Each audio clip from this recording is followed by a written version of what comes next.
That was one word.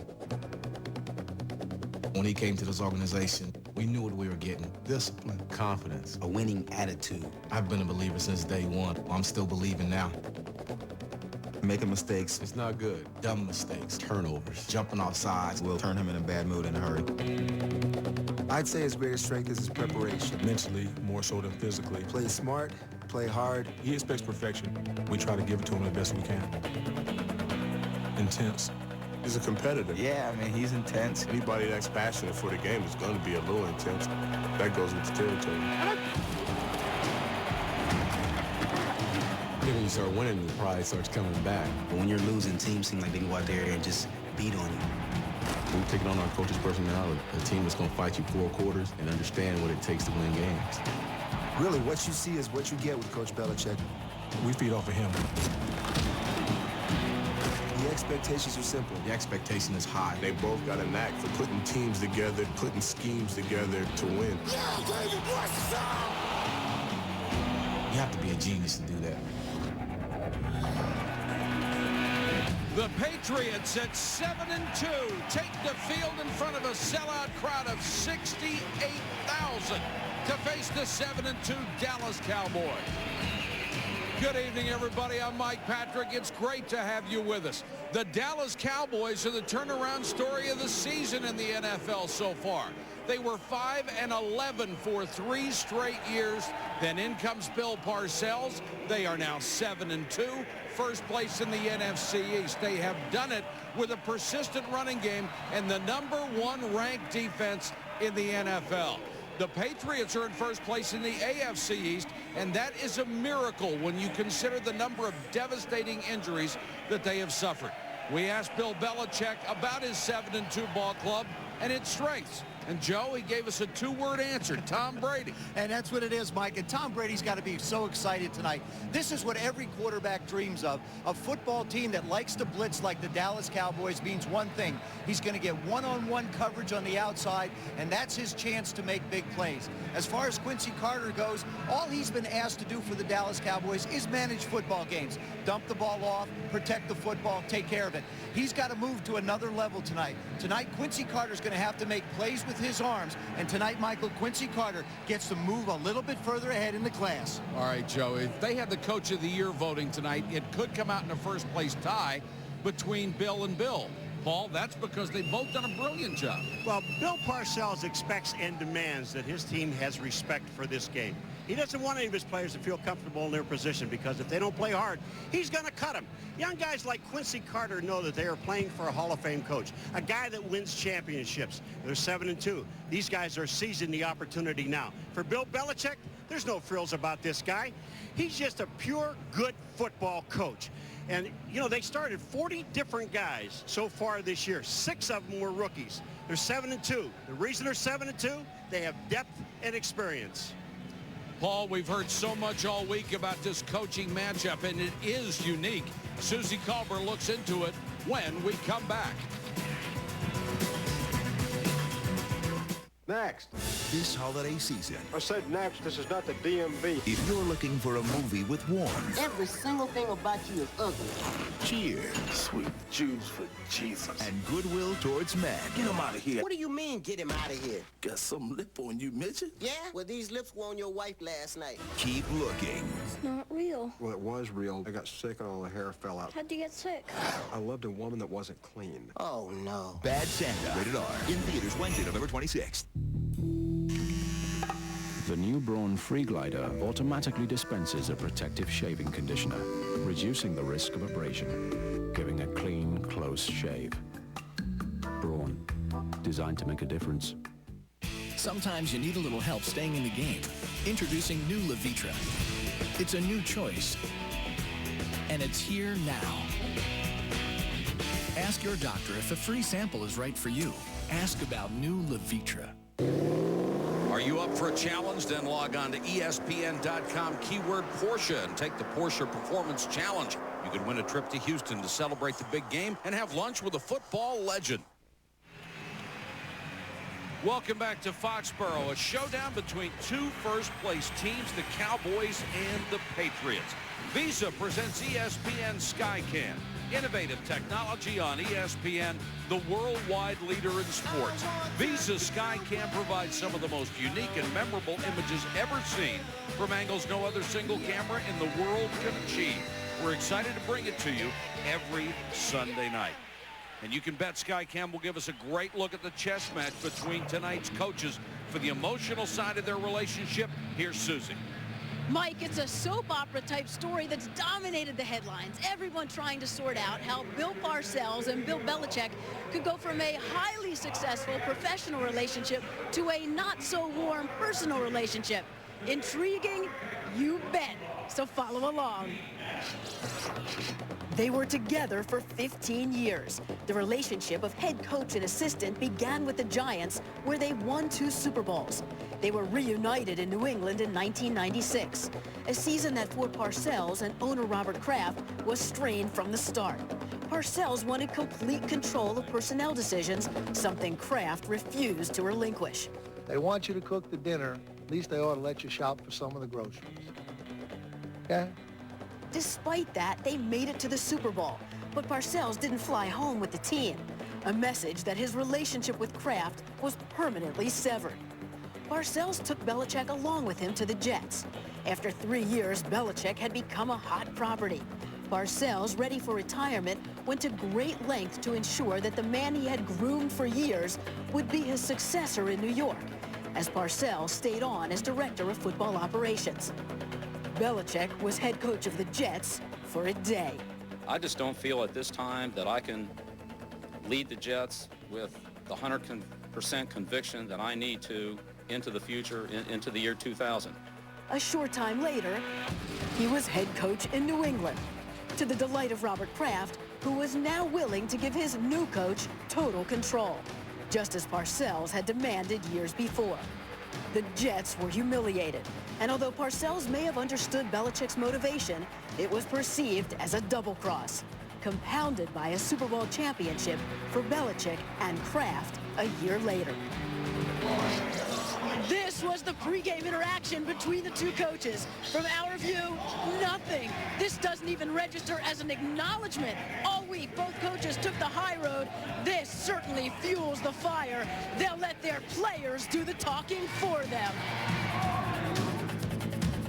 The stock market has changed, and this time we're going to change with it. Well, I'm doing more homework now, and I need information I can trust. And that's why we developed Schwab Equity Ratings. I don't want to make the same mistakes I made in the past. Schwab Equity Ratings are fact-based evaluations of a stock's potential performance. I want a better way to find quality stocks. And right now, we'll send you a free sample of Schwab Equity Ratings for 3 stocks of your choice. Just call 1-888-8-SCHWAB and discover a better way to get a clear perspective on your investment decisions. ESPN welcomes you to the following presentation of the National Football League.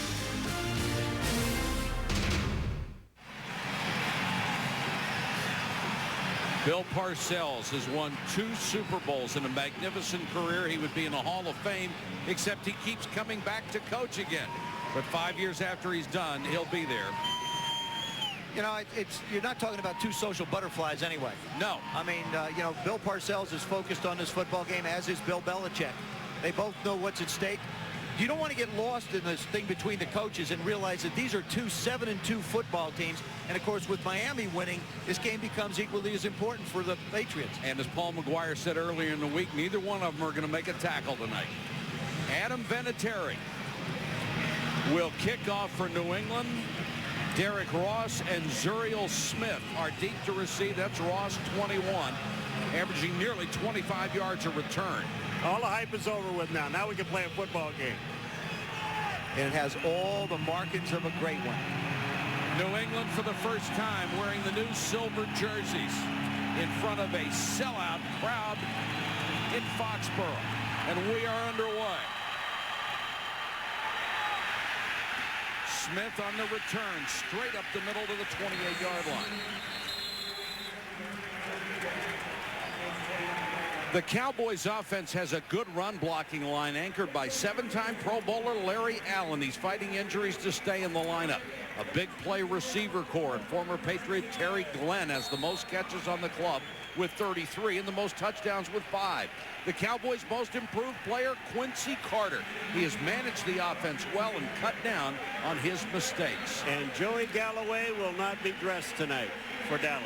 And that's a big loss for the Dallas Cowboys. So it will be Glenn and Bryant as the starting wide receivers. Hambrick gets the first carry, cuts it to the outside. Horse collar there at the 32. The Pats defense has survived multiple injuries. Richard Seymour, a Pro Bowler, is always around the ball and a terrific inside rusher. In his 13th season, Roman Pfeiffer may be having his most consistent year. 79 tackles, number 2 on the team. And Ty Law has played with a bad ankle all year long and still goes man-to-man with the best. He is a 3-time Pro Bowl pick. 2 tight ends for the Cowboys. Hambrick on the toss. Vrabel got a piece of him, and down he goes near a first down. But, you know, when you have an offensive line as big as the Dallas Cowboys, and you've got guys like Garrod and Young at 320, 325 on the right side, you just toss the ball, and Hambrick is not a small guy either at 235. You get them all going. They want to run the football. You see the carries this year, 314 this season, most in the NFL. Bill Parcells does it for a couple of reasons. Number one, that's his style. Secondly, he wants to protect Quincy Carter a little bit and not put too much of the burden on his shoulders. And as long as you can run the ball and pick up 4 and 5 yards at a time, you might as well just continue on doing it all night long. Plus, the other thing is the likelihood of the mistakes, and that's the one thing that this offensive line has to be careful of, that they don't get in 1st and 15s and 1st and 20s. As long as they keep it manageable, they should be fine. Of course, everybody thinks this is the only way Bill Parcells plays football. When he went to New England, he said, I've got Drew Bledsoe. I'm not crazy. I'm throwing that thing. Put it up almost 700 times in a season. 3rd and inches opening possession for the Cowboys.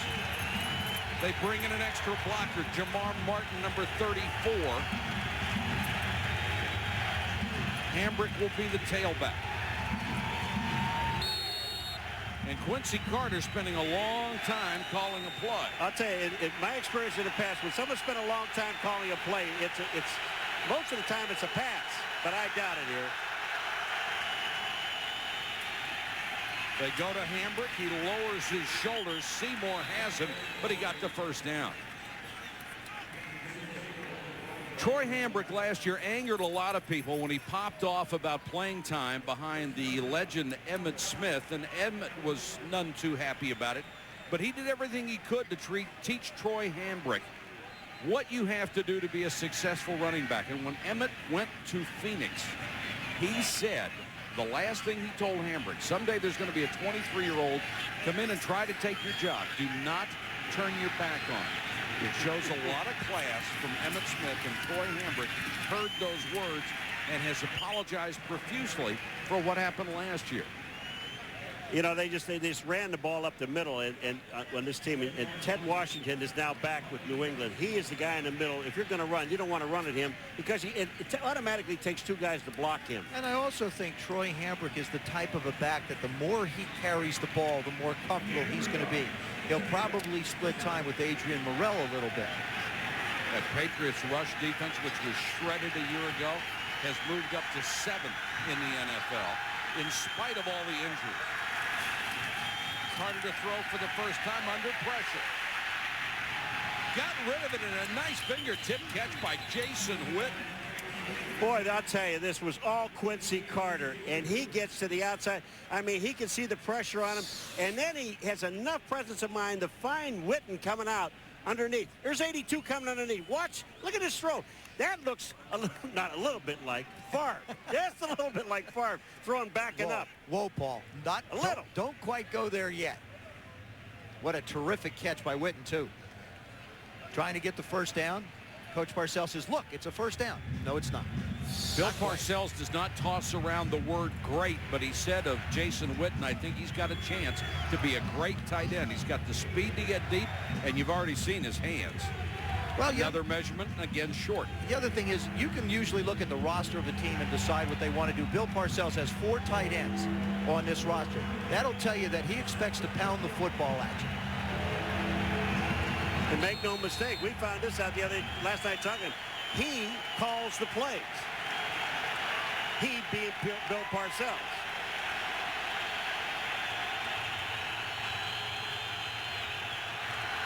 Quarterback keeper across midfield into Patriots territory. Let's check in with Susie. Mike, given Bill Parcells' penchant for being hard on his quarterbacks, it was surprising to hear Quincy Carter say he's enjoying it. He explains his mom was that way, as well as his high school coach. He thrives on it. He gravitates toward it. He believes having someone on his back brings out the best in him. He looks at Bill's return to the game and the opportunity to be coached by a future Hall of Famer as a blessing. One thing he certainly doesn't want to do is disappoint Bill Parcells. Susie, except the first time Bill Parcells met Quincy Carter, he said, son, your social life is over. That was a little hard. Hambrick. And Willie McGinnis got a piece of him, and Teddy Bruschi finished up. Joe, I think they're going to have a problem seriously trying to run wide on these guys. And the reason why they're going to do that, Willie McGinnis, you're going to see him at the end of the line. He'll be up on the line. Watch him stay out there. He gets out, beats the block, and makes the tackle. What is happening because of Quincy Carter bootlegging and running around? The defensive end on the side that he's going to come to, on both sides, they're staying home. So I think it's going to be difficult to get to the outside. And they've got Washington back off the injury list to play that nose tackle in a 3-4 alignment. 2nd and 11.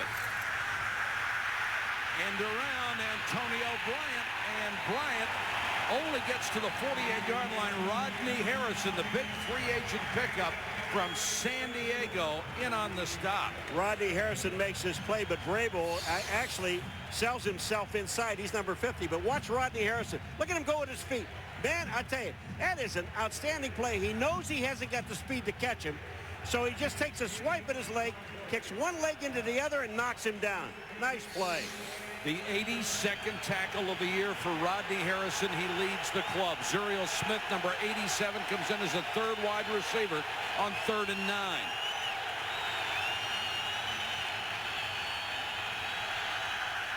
Over the head of Carter. Trying to throw on the run and throws it out of bounds. Yeah, but that was a very smart play by Quincy Carter.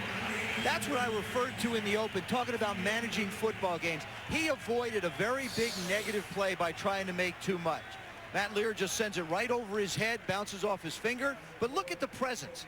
He doesn't rush. He doesn't get excited. He knows he's got athletic ability, and then he just throws it away. Toby Goen, who has done a nice job of kicking the ball inside the 20, will punt. Hasn't had much of an average this year.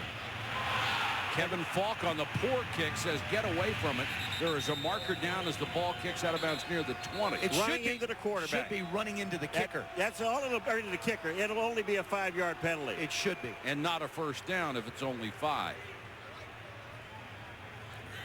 Please don't plead your case. You ran into him. No. They were just checking to see what it is. Not 15. It's 5-yard. That was a bump.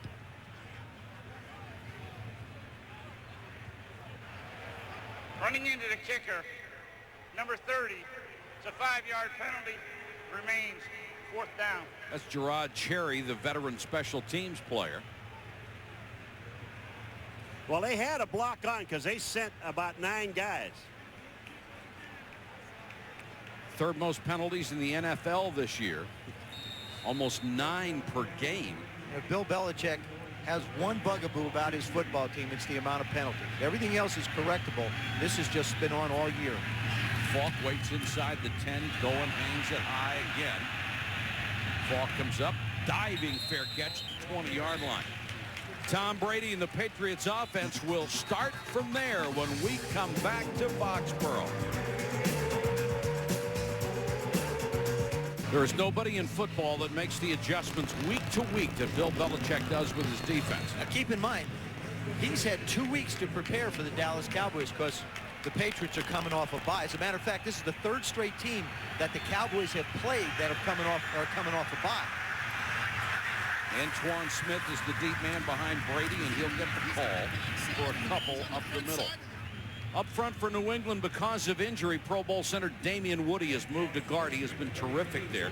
David Givens had the biggest game of his career in the Pats' last win, 87 yards receiving against Denver, including the game-winning score. And Tom Brady has repeatedly come through in the clutch. He's getting hot, too. 6 touchdown passes, only 1 interception in his last 3 games.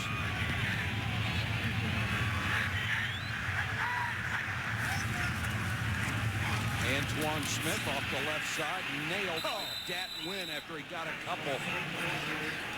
For the Cowboys' #1 ranked defense, 3-time Pro Bowler Leroy Glover gets a great inside push. 3 years ago, he led the league in sacks. Dat Win, who you just saw, is playing at a Pro Bowl level. Undersized in the middle, he more than compensates with his effort and toughness. And an outstanding secondary led by 5-time Pro Bowl selection Darren Woodson. He is the Cowboys' all-time leading tackler. Kevin Falk will check in on 3rd and 6. If the Cowboys hold true to form, they should be blitzing here. They've done it all year, but they come with 4 this time. Brady to Falk in the flat. Needs 5 more yards and won't get it. Singleton, the free agent from Tampa Bay, with a sure tackle. That's what happens when you expect a team to blitz and they don't blitz and they put everybody else out in coverage. They only came with 4. And you only have 3 guys out on a route. The other thing is, the one thing that jumped out to me while I studied the film of the Dallas Cowboys defense is everybody on that defense tackles well. Their corners, their safeties, their linebackers. Zuriel Smith waits for Ken Walter's punt. Joey Galloway, in addition to being a starting wide receiver, has been their kick returner. Walter has struggled all year, and this is a poor kick, and takes a bounce straight back at him. A 26-yard punt by the veteran. And Don Davis was downfield to down it before it did any more damage. The chess game between Parcells and Belichick continues. ESPN Sunday Night Football, brought to you by NikeGridiron.com. HP Technology Services and People help make more things more possible. And the next Ford F-150, built Ford tough. That's the USS Constitution, the warship completed in 1797, the oldest commissioned warship afloat. I know what it takes to repair my year-old boat. I'd hate to get the bill for that one. I was the executive officer on that. Paul served on that. 2 years. Cowboys true to form on that first drive. Out of 9 plays, they ran the ball 7 times. They'll start this drive with 2 tight ends, Witten and Campbell. Hambrick lowers his shoulder, ran into Seymour, bounced off, and gang tackle at the 48. When you look at the New England Patriots on defense, what they want to do is they're going to take away what they perceived and believed to be the most dangerous aspect of the Dallas Cowboy offense. In this case, I think without Joey Galloway on the field, it's Terry Glenn. And Terry Glenn got a lot of attention in the first series. Now, Parcells really likes to try and throw the football, run the football. Belichick is considered a defensive wizard. They both know each other so well that you find yourself trying to counter what the other guy's thinking and get away from your own normal habits. It doesn't look like Parcells has done that. Neither team has really taken much of a chance yet. Here's Richie Anderson out in the flat. Ty Law had it kick off his chest. Nearly got it the second time, and he was right there if Richie Anderson had made the catch. Bobby Hamilton was right in Quincy Carter's face. Bobby Hamilton, number 91, on the right-hand side of your screen. Here he comes. He's in his face now. Quincy Carter threw that ball a little bit behind. Look at Ty Law. Almost makes the interception. Almost, it's impossible. He hits him in the face, then on the shoulder. Ball's in the air. No chance. As this game goes on, you're going to see Romeo Crennel, the defensive coordinator of the Patriots, start to throw a little bit more at Quincy Carter and make him stop and think and look. 3 wide receivers on 3rd and 8. Seymour from behind, and that one is thrown into the middle of the line.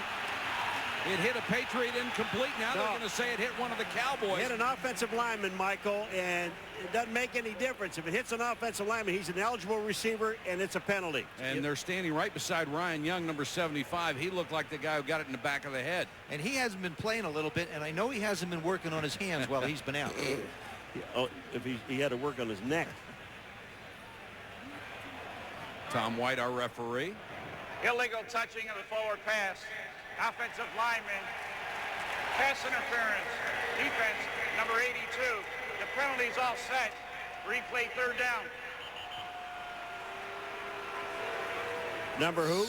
82. Right, here comes the pressure. I didn't see 82, but here comes the pressure right up the middle. They just hold right inside. When they rush the passer, and that's Seymour, Richard Seymour, look at this. He's there. There's with the ball. It's him right in the rump.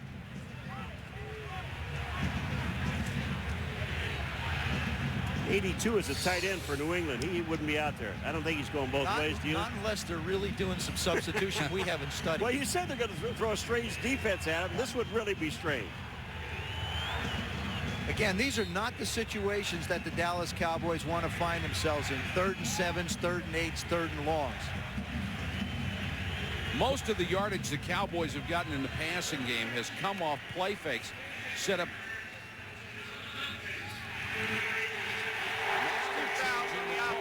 See, they called it on an offensive player. Jason Witten, number 82. 2 offensive penalties, and that's loss of down. Bill Parcells getting an explanation. So they got the 82 right, but the uniform color was wrong. Well, you know, the Patriots have switched to silver, so they're a little bit closer a little confusing to the Cowboy blue. Bowen will punt. And Kevin Falk waits outside his 10. I wish they could try to kick it short and just kick it out of bounds and kick it hard. Hey. Falk at the 14. Had a little seam, took it up to the 24. 10-yard return after a punt of 37. Scoreless first quarter in Foxborough between two 7-2 teams.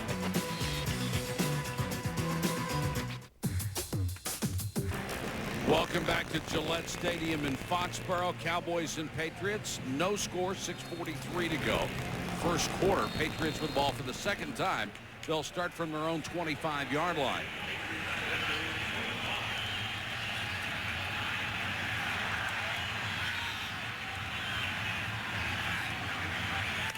Brady sees the Cowboys come to the line, indicating blitz.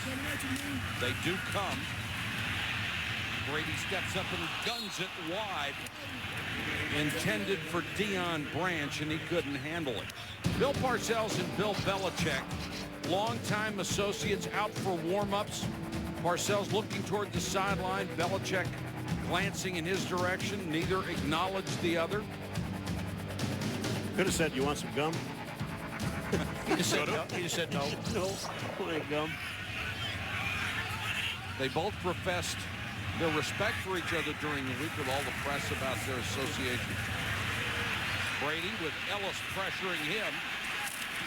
Gets it out to Christian Fourier, and he crosses the 30. See, what you saw just on that play, Charlie Wise, the offensive coordinator of the New England Patriots, he was also a part of that staff, and he told me on Friday, he said, you know, the situation is Bill knows me very well. I know him. Now I have to think about what I want to call, and I have to get out of my routine a little bit going against Parcells and his defense.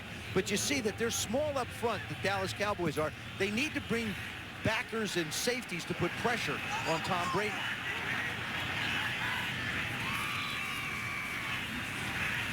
Brady rifles this one to Fourier. First down up at the 41-yard line. Well, I'll tell you, this is an excellent throw and catch. Fourier is in the middle of the field, and that's where basically everything is open. When you're blitzing and things are happening, they're going man-to-man, but look in the middle of the field.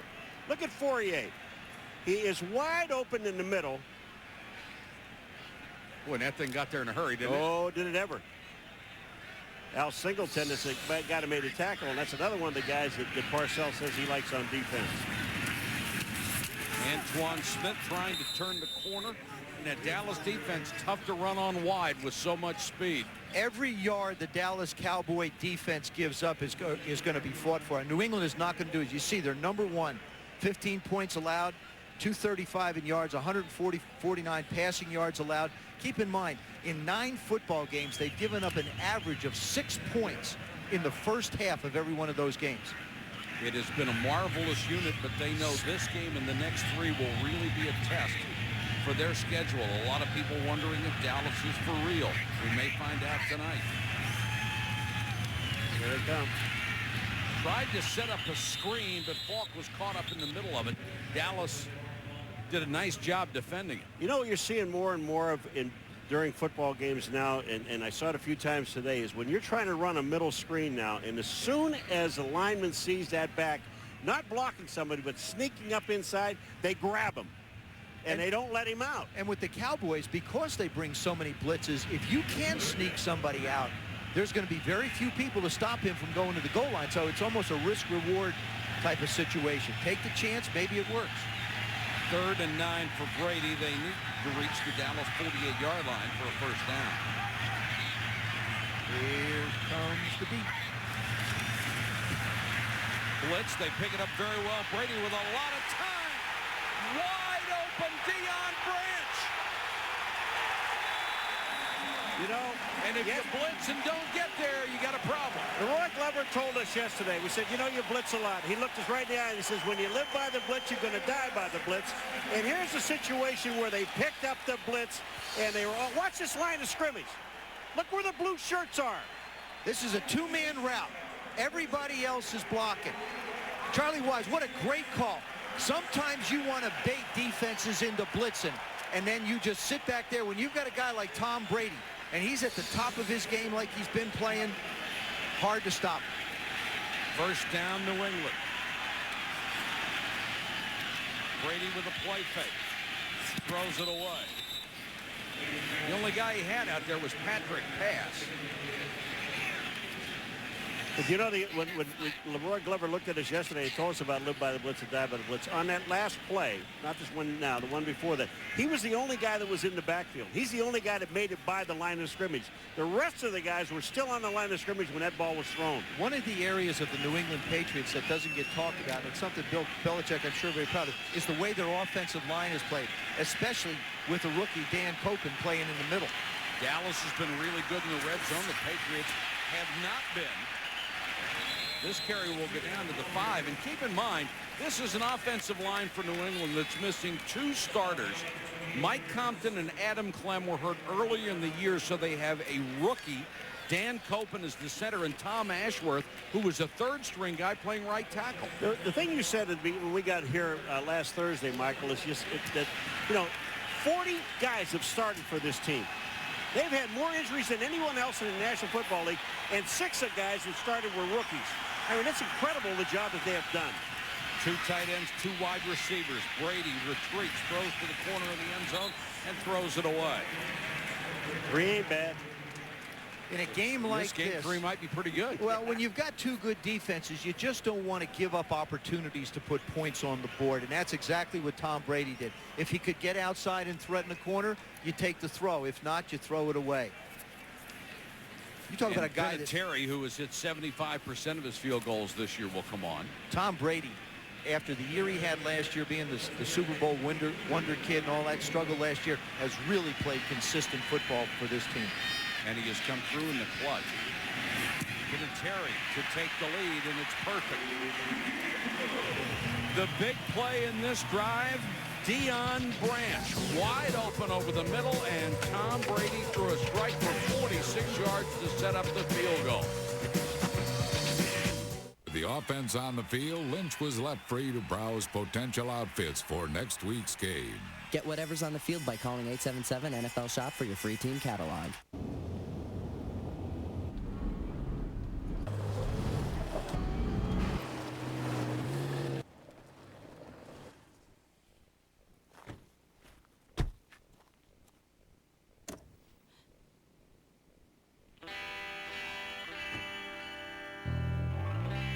A million uses and counting. The 210 horsepower supercharged Nissan Xterra.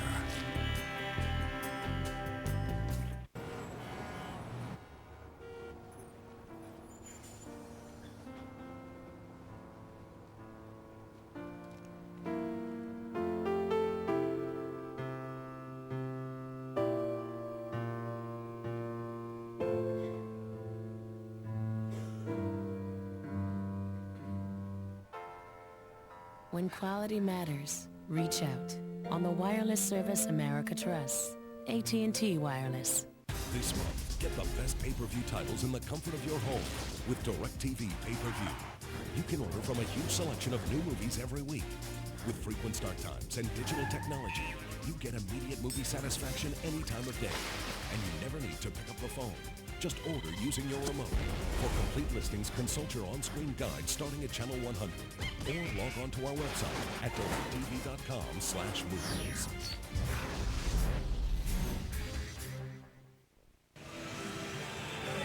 The Patriots have the first quarter lead at home, 3:05 to go after an impressive drive, 70 yards in 10 plays. Deion Branch had the big one, a 46-yard gain on the pass from Tom Brady.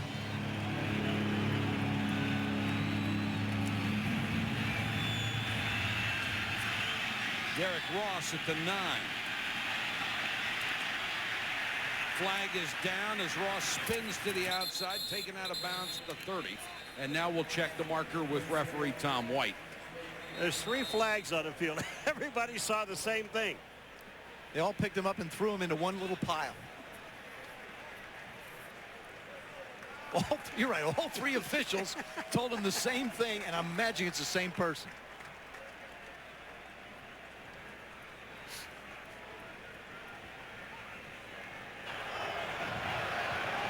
Holding number 56 during the return.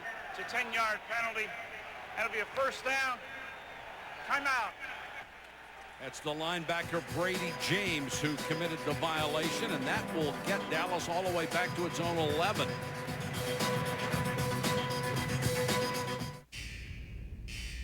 Only one truck has the strongest, toughest frame of any full. It's Sunday night, and we're in New England, where the Patriots lead the Cowboys 3-0.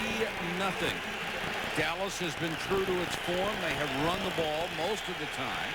In fact, 2/3. And haven't done much with it.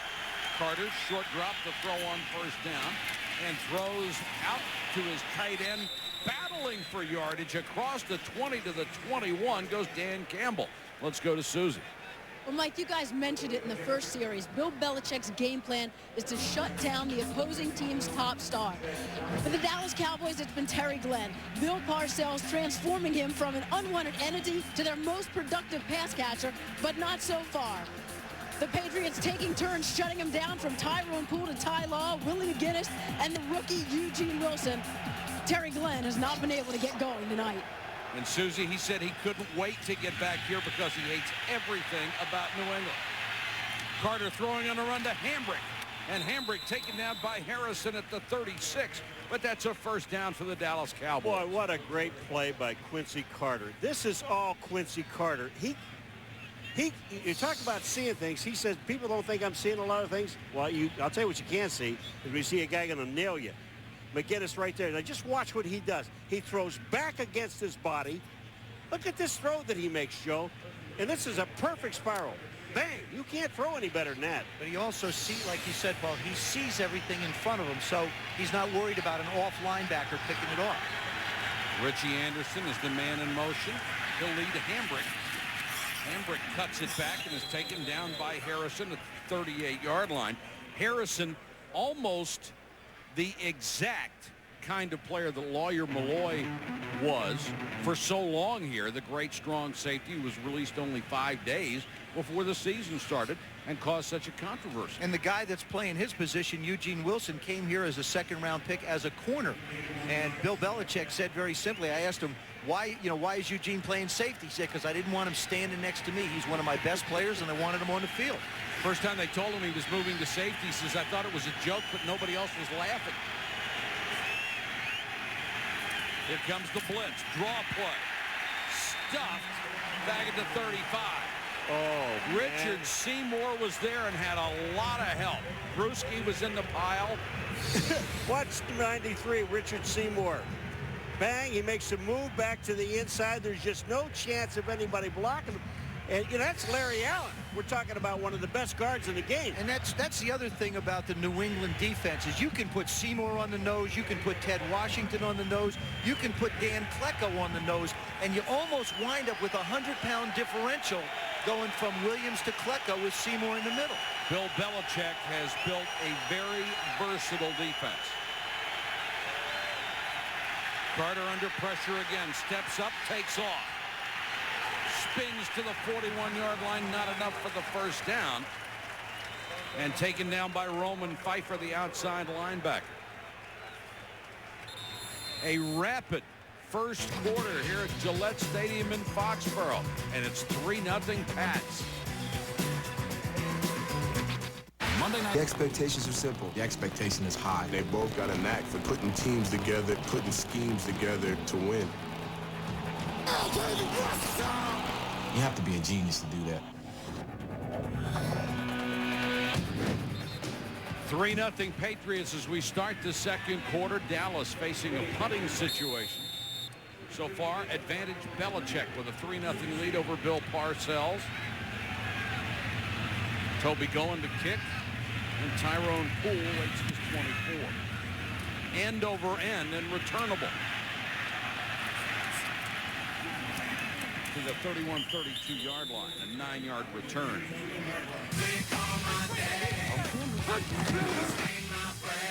Our Sunday stud question, who's the coach of the year thus far? Bill Belichick, 7-2. John Fox, 8-2 with the Panthers. Marvin Lewis, after they knocked off Kansas City today, is 5-5.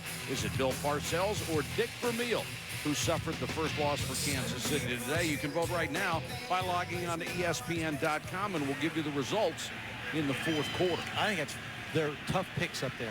Aren't they ever? They really are. That's 5 really good coaches that have done outstanding jobs. Brady with time, double pumps and then throws complete. A flag is down after Gibbons caught the ball.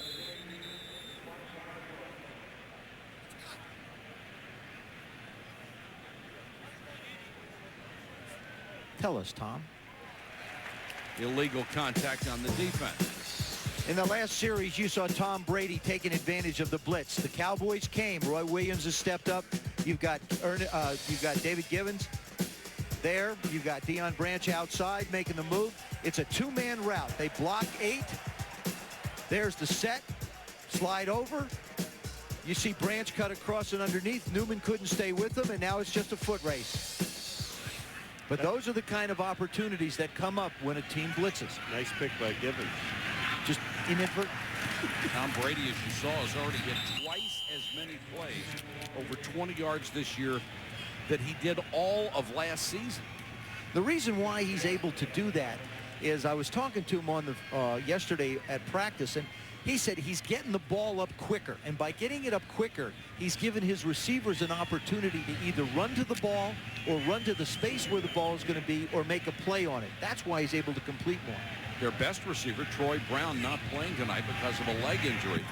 But this team, if anybody's been able to, has been able to adjust to injuries.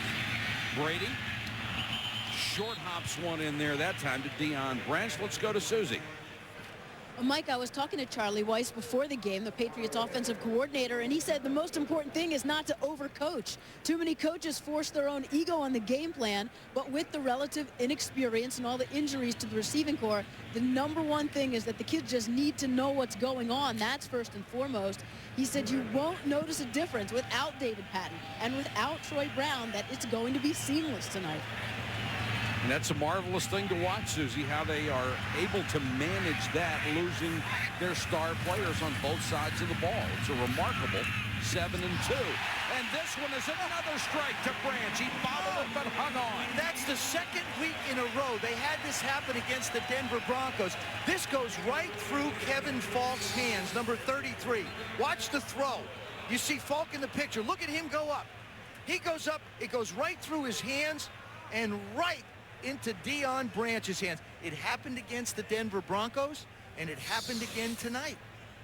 Tremendous concentration by Branch, but the play is going to be wiped out. And what is that? A bird taking off?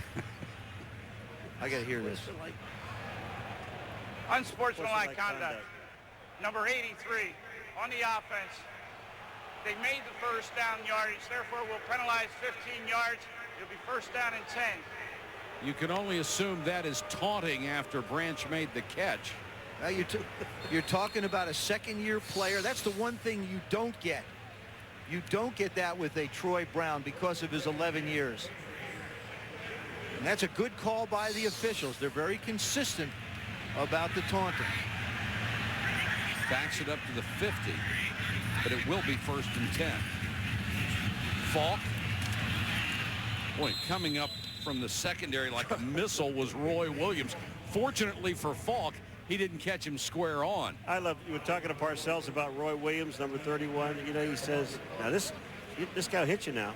I love when they talk like, this guy will hit you now. Well, he also said he's one biscuit away from being a linebacker. Yeah. When the truth of the matter is, he's as big as Dexter Copley. Copley's 236, and Williams is 235. Yeah, but he runs a little faster than Copley. So that's that one little biscuit part. Brady against the 4-man rush down the middle. This time, Branch can't hang on as he ran into a crowd. Well, when he ran in there were 4 blue shirts, and I can assure you he saw 2. Here comes Branch over the middle. On the left-hand side of your screen, you'll see what Brady sees. Now look at the guys that are there. Look at the throw, though. Gets right over Al Singleton's little pinky and puts it right in the soft pocket of the defense. He's throwing as well as he ever has, I'll tell you that. 6 out of 12 so far, approaching 100 yards. 3rd and 7 here.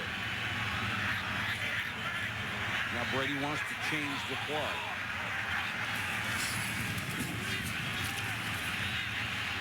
Has time and goes deep, up for grabs down the sideline, intercepted by Newman, but out of bounds. You know what's amazing about Dallas's defense, Joe, and I know they blitz a lot on 3rd down, but they're playing the basic 4-3-4 defense. Yeah. On, you know, they don't care. Look at this play. Look at this play here by Newman, going up in the air. Well, he's out of bounds, but that is an athletic move. Well, that's why he was Dallas's #1 pick out of K-State. And, you know, of course, Bill Parcells made him his water boy during training camp, and that's just to let the world know that Bill's in charge. He was the Thorpe Award winner for the best defensive back in the country, and a lot of scouts rated him as the best pick in the draft. Dallas got him number 5 overall. Zuriel Smith back for the punt, backs away from it, and it takes a nice New England bounce. It'll be down inside the 10-yard line. A punt of 41, touched by Matt Chatham. 12:19 to go in the first half. A strategic defensive battle so far. ESPN Sunday Night Football, brought to you by Southwest Airlines. Friendly nonstop service all across the country. Southwest Airlines, a symbol of freedom. Saab, welcome to the state of independence. And Motorola, intelligence everywhere. Back at this beautiful stadium, Robert Kraft, the owner, spent $325 million of his own money on this complex. Said it was tougher getting this built than it was winning a Super Bowl. Now he's done both.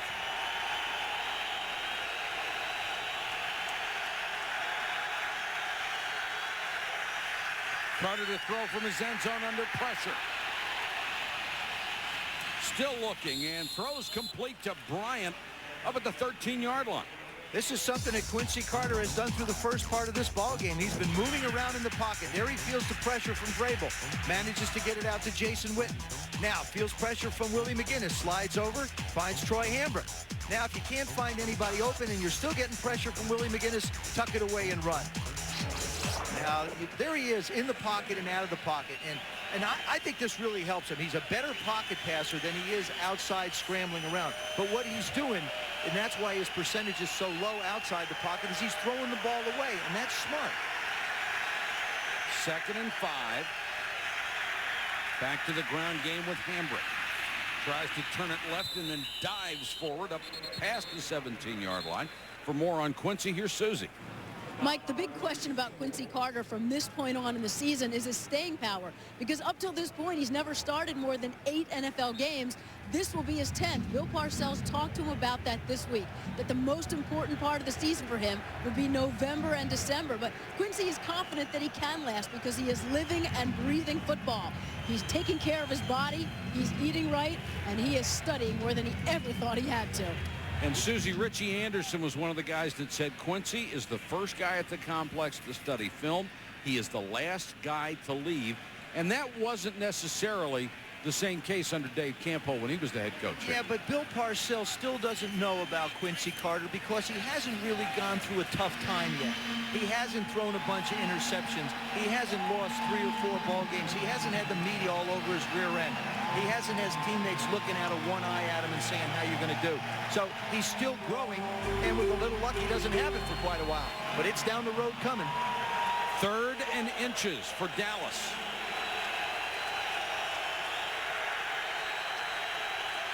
Quarterback keeper, and they should have the first down. Yeah, I really love this play. Oh, you know, that's because you never played quarterback. Hey, I did when I was in grade school. Yeah, the reason I like this play is because there's no other handoff. You don't have to go all the way back to the guy in the backfield. You don't. The defensive line can't blow you up. Watch what Quincy Carter does. He stops for a second, lets the center make his block, and then just slides in the hole. All you need is, what, about 8 inches? And that's the biggest key, is you've got to allow the line to make a block so you can find a crease. I used to get knocked backwards all the time when I did that. He got knocked dizzy, too. He had Too Tall Jones and Harvey Martin hit him too many times. Carter out in the flat to Richie Anderson, who's always been a tremendous pass receiver out of the backfield. And when you see coaches go to a different franchise like Bill Parcells has moved, all the time they go back to their past, and Richie Anderson played for Bill Parcells with the Jets. He knows what he's going to get out of Richie Anderson. He fills a specific need, and he brings him to Dallas. Yeah, sitting next to him last night, I'm looking at his hands. And man, that guy's got some huge hands. Well, the thing he's done more for this football team than any place is he's actually carried the ball more, 39 times coming into tonight, as opposed to 26 receptions. That's unusual for him. It's unusual in the NFL. Fullbacks don't carry the ball anymore. You know what I like about this Dallas Cowboy offense? Patience. Parcells, you know, the thing about it is we asked Parcells again, will Quincy Carter come to the line of scrimmage in this game and call audibles? And he said, no. And I think more teams should do it. No. He's going to run the play they call. Yeah, and I think more teams should do it. I mean, you would have to say that, you know, these backs of the Cowboys aren't necessarily the most talented in the league. They're pounders, they're plotters. And, you know, if you want to run the football, and he runs it 14 times and throws it 8. I think his choices of passes have been very good. 1st and 10, 2nd and short, throw the ball. Hambrick 7 yards behind the line of scrimmage, gets that running start. Horse collared by Harrison, but makes it up to the 40 anyhow, a gain of about 8 yards. Monday Night Countdown at 7:30 Eastern on ESPN, the best place to get ready for Monday Night Football. Then on ABC, the Monday night game at 9, Hines Ward and the Steelers against Terrell Owens and the 49ers. A couple of teams desperate to get back in their respective races. The other thing that Bill Parcells does so well is he simplifies this game. The first thing he told the Cowboys, these are the things that you shouldn't do. We're going to avoid the obvious mistakes. Now let's find what we do well. And he has identified those things. That's why they're 7-2. And Hambrick has the first down as he gets up to the 44-yard line. The other thing about Bill Parcells, he is as cutting and sarcastic as anyone you will ever be around, and I love it. In March, he asked an offensive lineman how much he weighed. The lineman said 340 pounds. He pointed to the scales and says, let's go see. The lineman got on the scales. It was at 367, and Parcells, boy, you sure gained a lot of weight on the walk over here. And the footnote to that is the guy came into camp at 345. Exactly. He's got a way of dealing with people. Play action by Carter. Pretty good protection. Launches it down the middle. Bryant got his hands on it, couldn't hold it. And good coverage by Ty Law. Boy, Ty Law, you think he can't run? You say he has a bad ankle? I don't think so. If you don't want to play in this game, this kind of game, then you don't want to play football. Ty Law is just absolutely the perfect coverage. Antonio Bryant hit looked like he has touchdown. Watch Ty Law come in, bang, knock the ball away.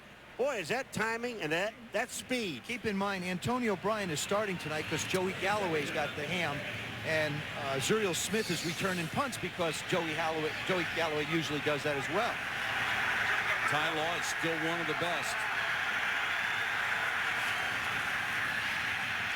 Carter with time had to double clutch, goes to Richie Anderson. He's across midfield into New England territory at the 49, 3 yards shy of a first down. Ted Johnson, who's just coming back off the injured list, another one, and Roman Pfeiffer were in on the stop. Up until that last first down when they threw the ball downfield and almost had a completion, Joe, the first 3 first downs, they got 5 yards, 9 yards, 8 yards on first down. And that's exactly what Bill Parcells has to have to sort of protect Quincy a little bit. But remember, this drive started on their own 6. This is ours, excuse me, their 8. This is a very impressive drive, even if it doesn't go any further from here. 3rd and 3.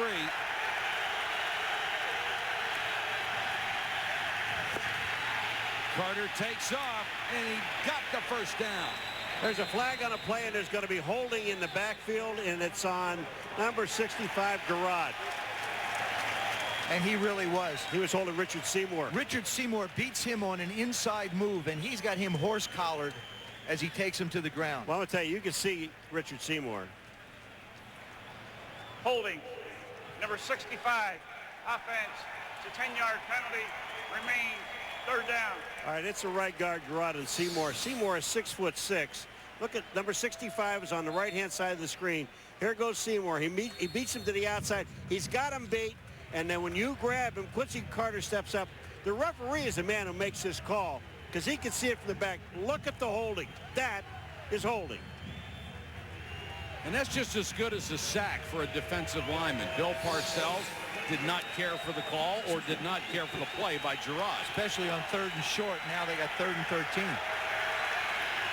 And this team is not built to convert 3rd and 13s, and they've got a timeout. 3-0 Patriots against the Cowboys. Shutout at Bill Parcells and the Dallas Cowboys, and Dallas will be facing a 3rd and 13. Big thing here, 3rd and 3 or less, they convert all 3 of them. The other 3 they've had after 4 yards, they've not been able to get the first down. This offense isn't built for that yet. Carter goes to the shotgun. Pressure coming. And throws complete to the 39-yard line, a bullet to Bryant. How good is this? How good is this? This young man steps up. He reads the blitz coming to his outside. You saw what happened when they didn't convert, but look at the time he has. And look at how smart he is. Now, this is a kid that everybody considers a running quarterback, but he knows he's not going to be able to pick up 13 yards. He held the ball 5 seconds. Defensive backs cannot cover anybody for 5 seconds. And then Bryant makes an excellent catch on the ball. 7 out of 11 so far for Quincy Carter. Back to the ground with Hambrick. And Hambrick hit immediately by the left end, Bobby Hamilton. As Quincy Carter talked about, the first big game he played in was a few weeks ago when they were 5-1, went and played Tampa Bay. That didn't go too well. He said it didn't go well, but he learned from there. He said, this is the next big test for me. I learned a lot in the Tampa game. He says it's important we get off to a good start early, and you can see his confidence continue to grow and the comfort level that he's having both in the pocket and running this offense. Well, after this game, they face Carolina, Miami, and Philadelphia, so the tests are going to come in rapid succession. Carter airs this one out. Overthrown for Bryant, covered step for step by Tyrone Poole, who was another big free agent acquisition from Denver this year. Well, I'll tell you, this offensive line at Dallas, and they are just doing the job at the point of attack. And then you're talking about Poole covering on the outside. Watch this, Brian. This is just step for step. That ball had to be, I don't know where he could have put it to catch it, because Poole had him to the inside. He could have walked over and handed to him, but it was all over when Tyrone wasn't around to throw it to him at all. Originally a first-round draft choice of the Carolina Panthers. Another big 3rd down for Quincy Carter. Again, flushed out of the pocket. There's a flag down. He throws incomplete. That was intended for Zuriel Smith.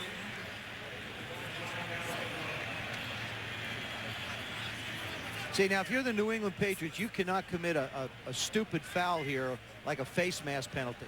I mean, that's just 3rd and 10. You've got them where you want them. They're out of field goal range. You're running down towards the end of the half. Well, that's something against the Cowboys.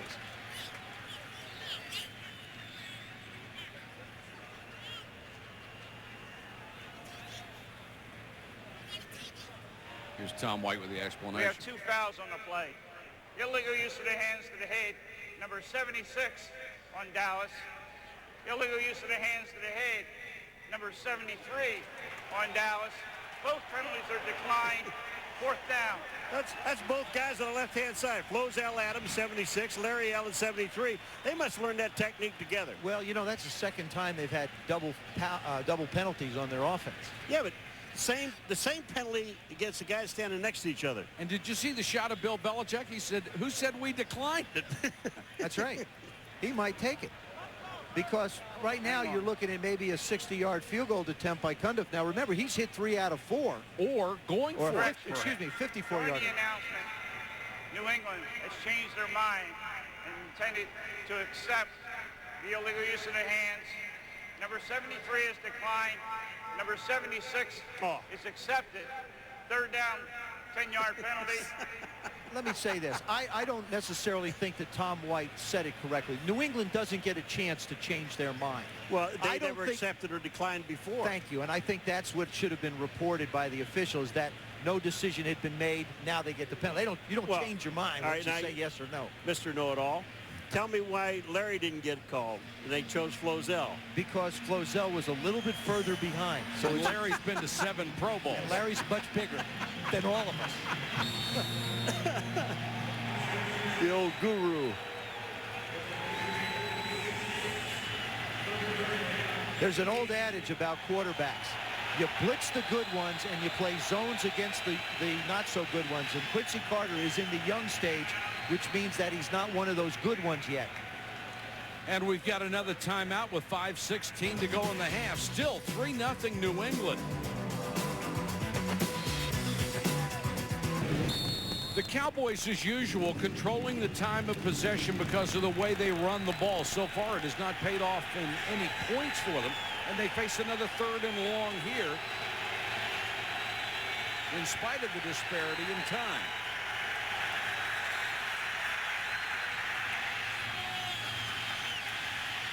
Carter deep and knocked away, incomplete. Well, what a play by Tyrone Poole.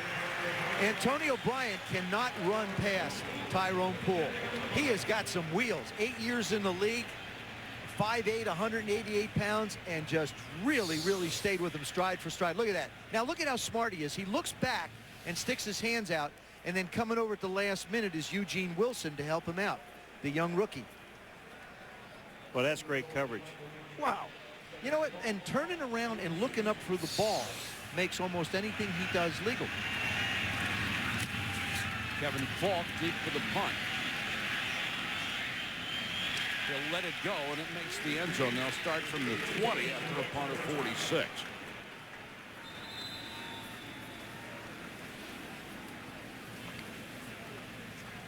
A game of field position and 1 field goal so far. 3-0 New England.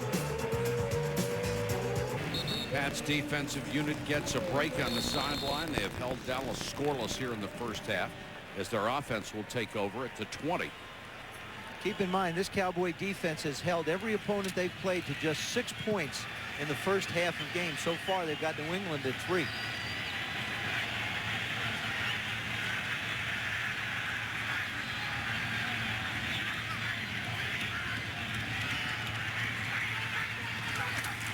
Antoine Smith as they try to establish a running game, pushing a pile up to the 25-yard line. If you just joined us, you have only missed 1 big play, and that was Brady with a 46-yard strike to Deion Branch, who was wide open, and that set up the game's only score, an Adam Vinatieri field goal. Mike, you talk about not much action in the opponent's territory between these two teams. Only 3 of 50 snaps were inside the 40-yard line of the other team. Think about that. Field position. And both coaches are very good at playing close to the vest in a game like that. And burst up the middle this time by Antoine Smith. Well, at that time, Darren Woodson comes right up the middle. and doesn't get the play that they're looking for. Normally when they blitz, the Cowboys will blitz for two reasons. One, to put pressure on the quarterback, the other to stop the run. That time Antoine Smith did a really nice job of avoiding the contact. Givens is the single wideout to the top of your screen. Smith will carry. And again, breaking tackles and dragging people out to the 38-yard line. And what New England's doing now is Brady's been throwing the ball pretty well, but they're able to run the ball. On first down, they're picking up between 4 and 6 yards. On this play here, they picked up 4. They keep themselves moving the chains, and that's all they really need to do. Not only that, but they're keeping the Dallas Cowboy defense on the field. That last drive by the Cowboy offense was 7.5 minutes. They're not big, so they're small. You want to wear them down a little bit. That's what New England's trying to do. 2nd and 6.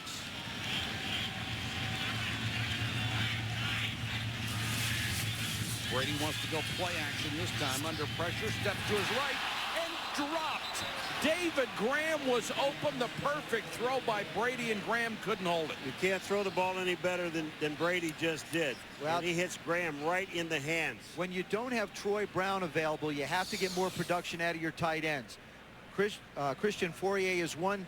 Daniel Graham is the other. Their #1 pick from a year ago. He's got it, and he's just fighting it. He's got 27 catches. That would have been his 28. And that play really hurts because they set it up so well running the ball and only one wide receiver. Then they get the tight end out. Well, you're against the #1 defense in football, so every drop is magnified. Dallas, they've got 10 guys up on the line of scrimmage. And here come most of them. Brady unloads. And caught down at the 30. David Givens, 10 to the 5. There's a flag on the play, and it's against Dallas. It's probably going to be roughing the quarterback. It is, and that'll be tacked on to the end of the play. I don't know how many guys they blitz. It looked like 15, but they didn't get there in time. Only 9. They had 10 on the line of scrimmage, but I'll tell you what, they sent downfield, and Givens is there. Terrence Newman is the rookie. Look at this. He got man-to-man coverage downfield because of the blitz. David Givens does a great job of coming back to the ball. Take a look at this. David Givens does a terrific job of finding the ball, but Tom Brady just throws it up in the air for him to get it. The guy that made this all happen was Joe Andruzzi, the right guard, number 63. He blocks on Will Blades, 99. Then he picks up the blitzing secondary guy and allows Tom Brady to slide a little bit left to make the play. And now check out the lead blocker for Antoine Smith. It's Dan Klecko, the rookie defensive lineman. Smith off the right side. Touchdown.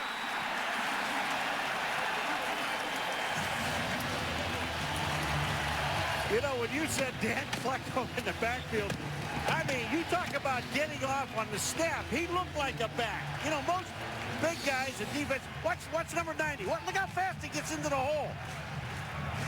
Antoine Smith's no dummy. I just follow him right on in. Klecko has played, in addition to fullback, defensive end, nose tackle, and linebacker this year.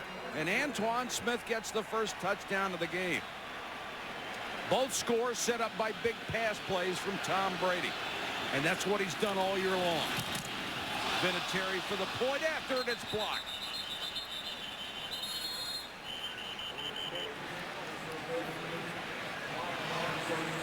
The first miss extra point of the year for Adam Vinatieri, and that means it's 9-0.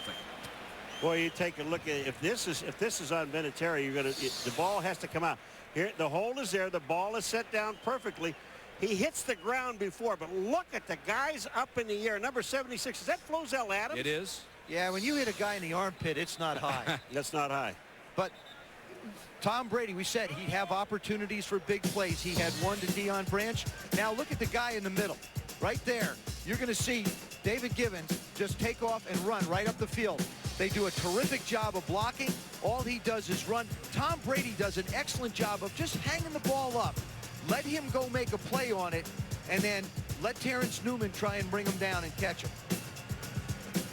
That's just That's a quarterback saying, I'm going to throw it up. There isn't anybody in the field but my receiver and a defensive back, Gibbons and Newman. You know what that go is? get it. It's one of those deals where and you also figure that two things could happen. Your guy can catch the ball or pass interference. Or it's going to be incomplete. He's going to fight it and keep it away from the other guy. So really nothing bad happens if you get it out of your hands.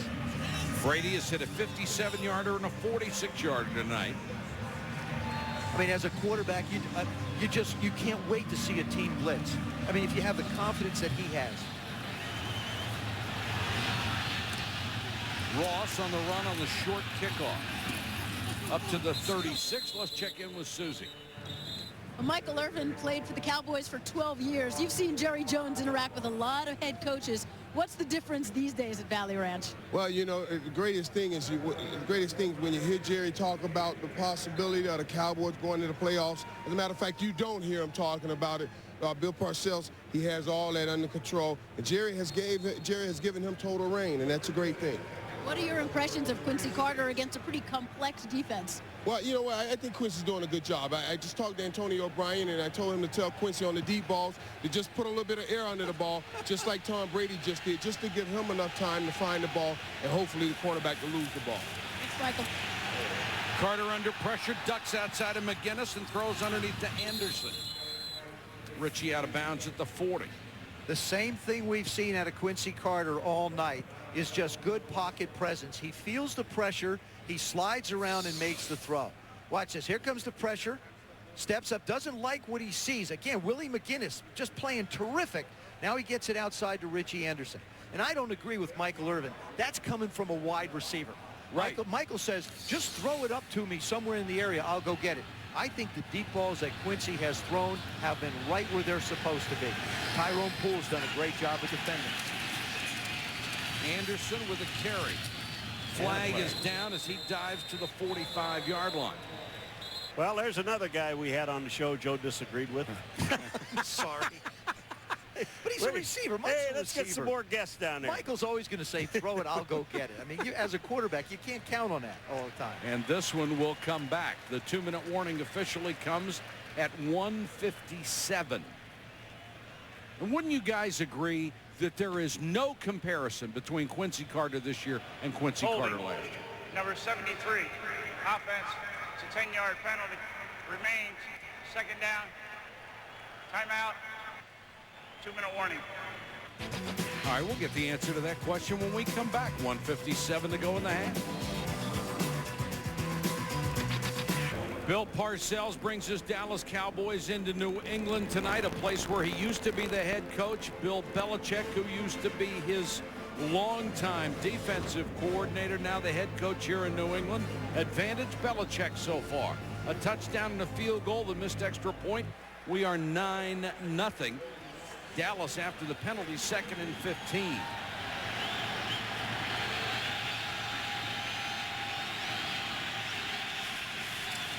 Three-man rush against Carter. So he goes underneath to Hambrick, who wisely gets out of bounds at the 34. And that's what they're going to let Quincy Carter do. They're going to let him throw the ball out. They rush 3, drop 8. As I said before, when you've got a young quarterback or one that you don't think is that good, you don't put pressure on him and blitz him because you don't want him to make that one big play against you. But when Quincy reads 3-man rush with that big offensive line he has, he's got to know in his mind that he's got more time than he really thinks. There you are talking like a quarterback again. It doesn't quite work that way. Yeah, it does.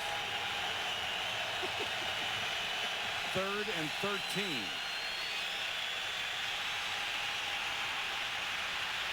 And Carter just unloads. Bryant overthrown. Now see all the time he had to throw the ball. He knew he had more time. Right. It was a 3-man rush. See where it wound up? Well, you know, he's got all day to throw this thing, and all he has to do is find the open guy. Now that's a lot harder than it seems. Thank you, Paul. That's the part that's hard. But he's got to know in his mind. Look at the line of scrimmage. He's got all kinds of time to throw the ball. Just sit there. Just wait. And he tries to heave it. Antonio O'Brien tries to take off and go after it, but no play there. That's just a very complex defense he's going into. If you're a Patriots fan, you'll like this. They've won each of their last 15 games when they've led it to half, and Dallas has lost its last 20 road games when they trail at the half. And Kevin Falk with a good return up past the 45, a return of 20. Let's go back to the studio. I'm Chris Berman. Coming up at halftime, the run of the Kansas City Chiefs. What a great run it was at 9-0, but they were felled by the Cincinnati Bengals. We'll have our fastest 3 minutes and a trip around the league. Everybody was playing, our halftime heroes, and bonus coverage from north of the border. Grey Cup highlights the CFL Championship game. Back to Foxborough. All right, Boomer, thanks very much. 1:31 to go in this one. New England would like to tack some more points onto their 9-0 lead with 1:31 on the clock and 2 timeouts at their disposal. Brady got it. Greg Ellis. And Greg Ellis is the one guy from the outside who can give them the big pass rush. That's his 4th sack of the year. Right around Tom Ashworth. Tom Ashworth is on the outside. He's number 68. And Ray Ellis just beats him right to the quarterback. They didn't even slow him down. Patriots with a big advantage throwing the football. Of course, the Cowboys have put themselves in a lot of long yardage situations. They want the screen to Falk and overthrown. That sack was very big because going in at halftime down 9 versus 16, obviously there's a point differential, but when you're the Dallas Cowboys on offense, you just don't think you can score 16 points, to be honest with you. Arias just goes hard around the outside on Ashmore, like you say, Paulo, and I mean, Tom Brady has no chance to even get rid of the football to avoid the sack. And Dallas, they still have 2 timeouts, so they can take a timeout here, get the ball back, and still have some time to maybe do something. 3rd and 16 for New England.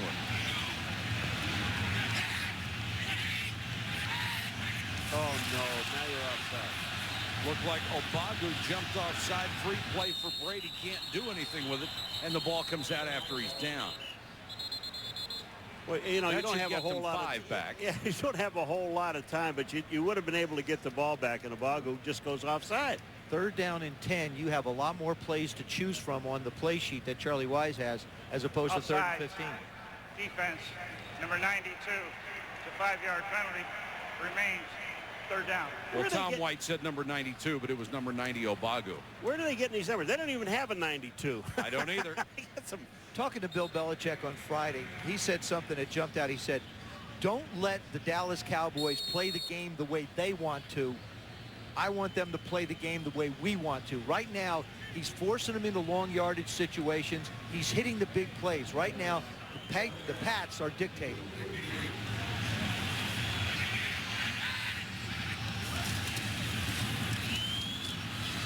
Falk to about the 43. Dallas is taking a timeout. They want him to punt. Really? And they'll stop the clock with 42 seconds to go. Good, so Dallas will have a chance to get the ball back. 9-0. Belichick and Parcells together for a long time. 3 different teams, head coach and assistant. 81-90 with the Giants, 2 Super Bowl wins. 96 with the Patriots, AFC champions. 97-99 with the Jets. They won a 98 division title.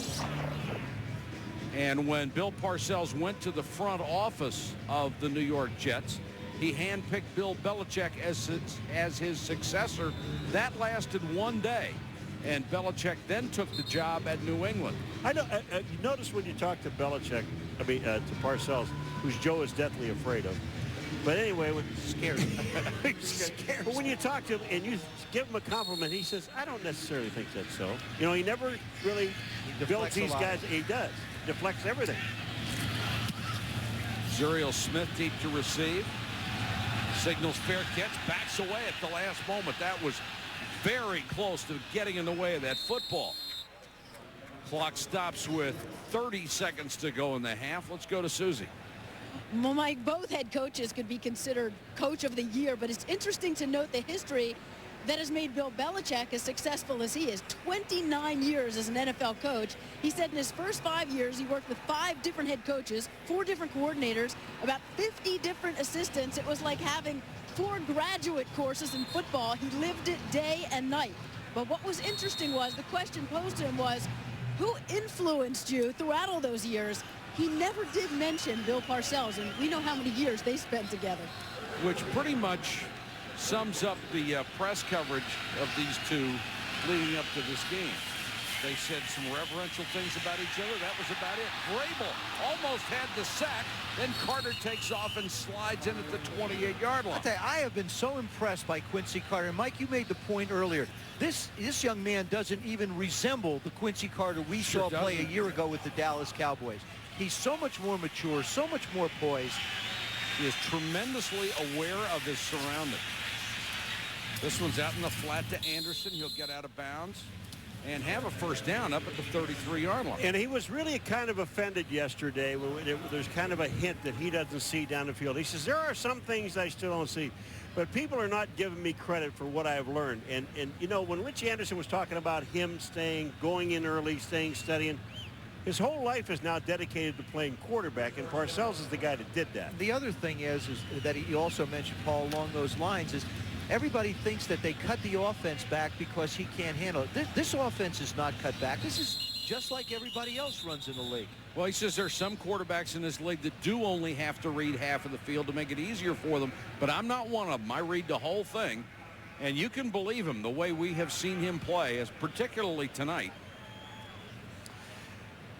And this was a guy who lost his job last year to Chad Hutchinson. Well, Maurice Carthon really kind of helped him too, Quincy Carter, because Bill Parcells has a tendency to look at a guy and give you the nasty look and yell at you and say some things. And what Maurice Carthon said to Quincy Carter was, just get the message. Don't look at the way he delivers it. Just get what's in the message, because there is something he's trying to say. And standing his right was Sean Payton, who joined him after a stint with the Giants. You see his coordinator.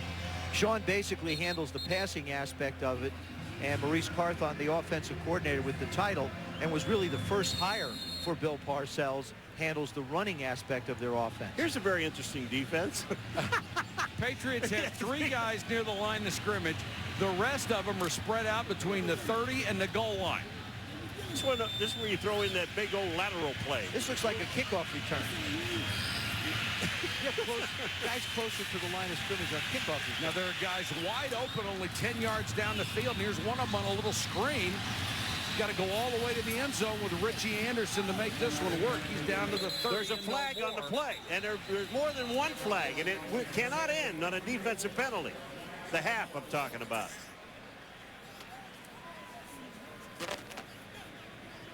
If this should be against New England, what a huge break it would be for the Cowboys. No, it's against Dallas. Holding, number 89, offense. Penalty is declined. That's the end of the first half. Hey, you see all these guys back here? Everybody's all back all over the place. They're waving. It looks like a kickoff return. Our score here at halftime at Gillette Stadium. The Patriots 9, the Cowboys nothing. Let's join Chris Berman for the Toyota halftime show.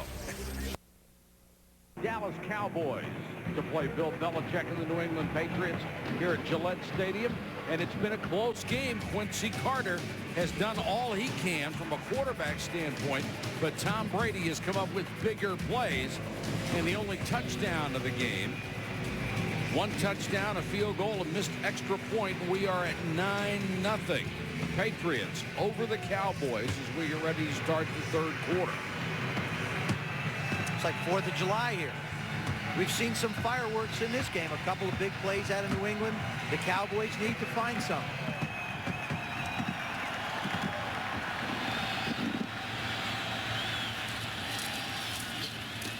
Short kick taken back to the 34-yard line.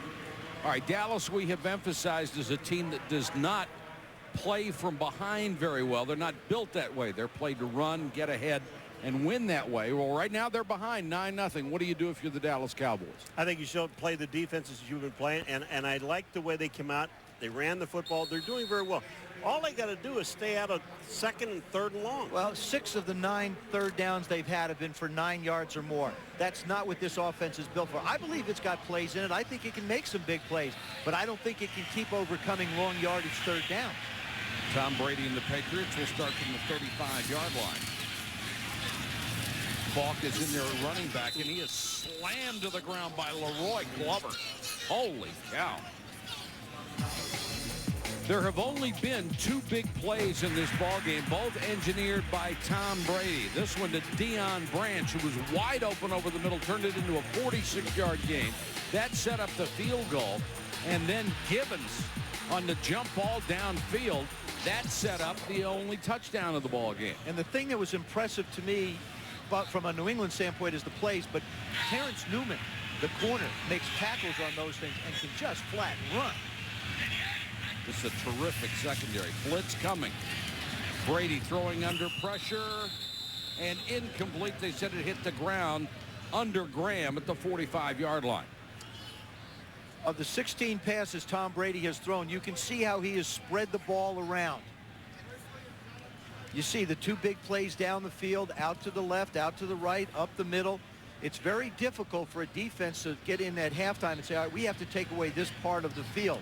He has spread it around very well, reading the defense, capitalizing on the opportunities when the Cowboys decide they want to blitz. I believe they're up here to try and blitz, but they're not going to. They've already been cooked a couple times. Get them out of it. They stacked the line of scrimmage and then backed off on 3rd and long. Brady goes underneath and almost intercepted. That would have been an easy touchdown right in the hands of Tony Dixon, and he couldn't hold it. He was trying to hit Kevin Falk, and he threw that. I mean, he really rifled that ball. I think if Falk would have gotten his hands up, he would never be able to catch it anyway. Well, Dixon couldn't. You can't stop. If you're a running back or a wide receiver, you can't start somewhere and stop and have the quarterback think you're going to keep going. Walter will have to punt to Zuriel Smith. Low line drive returnable kick. Smith from the 24.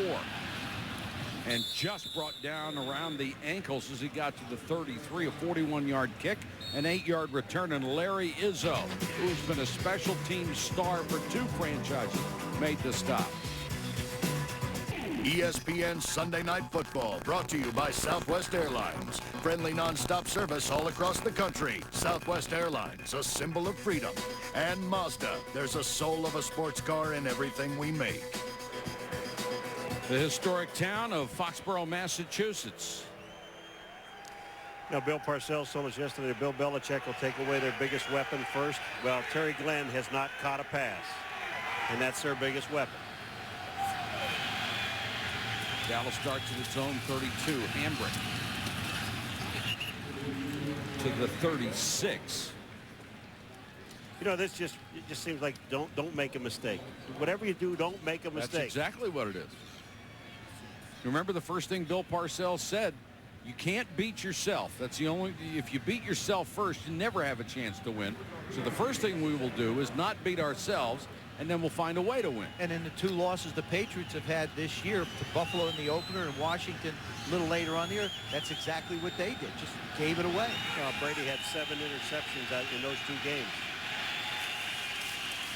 Carter play action. McGinnis can't get it. And Quincy Carter throws a strike to Bryant right through his hand. Let's go to Susie. Well, this game is so much about relationships. Patriots owner Robert Kraft is good friends with Cowboys owner Jerry Jones. When you've both had the same head coach, what kind of stories do you share over dinner last night? Well, we talked about we have very close families. He thanked me for putting his coach through the learning curve and helping him to get where he is, and I accepted his thanks very graciously. But Jerry helped us a lot when we came into the league, and he's been a great friend and a great partner in the NFL. Does the winner of this one buy the next dinner? Absolutely, absolutely, yeah. Our families have had many dinners together. And this is what it's about, prime time, Sunday night, winning championships, having a new stadium, and we want to thank our fans for their 99th straight sellout. They've been great to us, and we learned a lot from the Jones family. You guys are both so TV savvy. Can you have fun with all of the storylines going into this game, particularly about the coaches? That's what it's about, and the passionate on a Sunday night when these people have to go to work and all the fans viewing here throughout the country, we're going to get you double-digit ratings. And that's what you want. It's great. And both coaches are great for this game. You know TV. Thanks. Okay. Thank you. Thank you, Bob. Dallas 4th and inches. They will punt it away. Kevin Falk signals fair catch and makes it at the 25, a 33-yard punt and no return. New England leads by 9. In a battle of field position, the Patriots lead it 9-0, third quarter. They take over at their own 26-yard line. And in a battle of time of possession in the first half, the Cowboys had the ball 18 minutes, 30 seconds. New England 11:30. That is not what the New England Patriots want to do. They want to keep that Dallas defense out on the field a lot more than they did in the first half and try and tire them up, tire them down. But it doesn't make any difference if you're not scoring. I mean, time of possession doesn't mean a thing. That number 9 up there, the 0, that means something.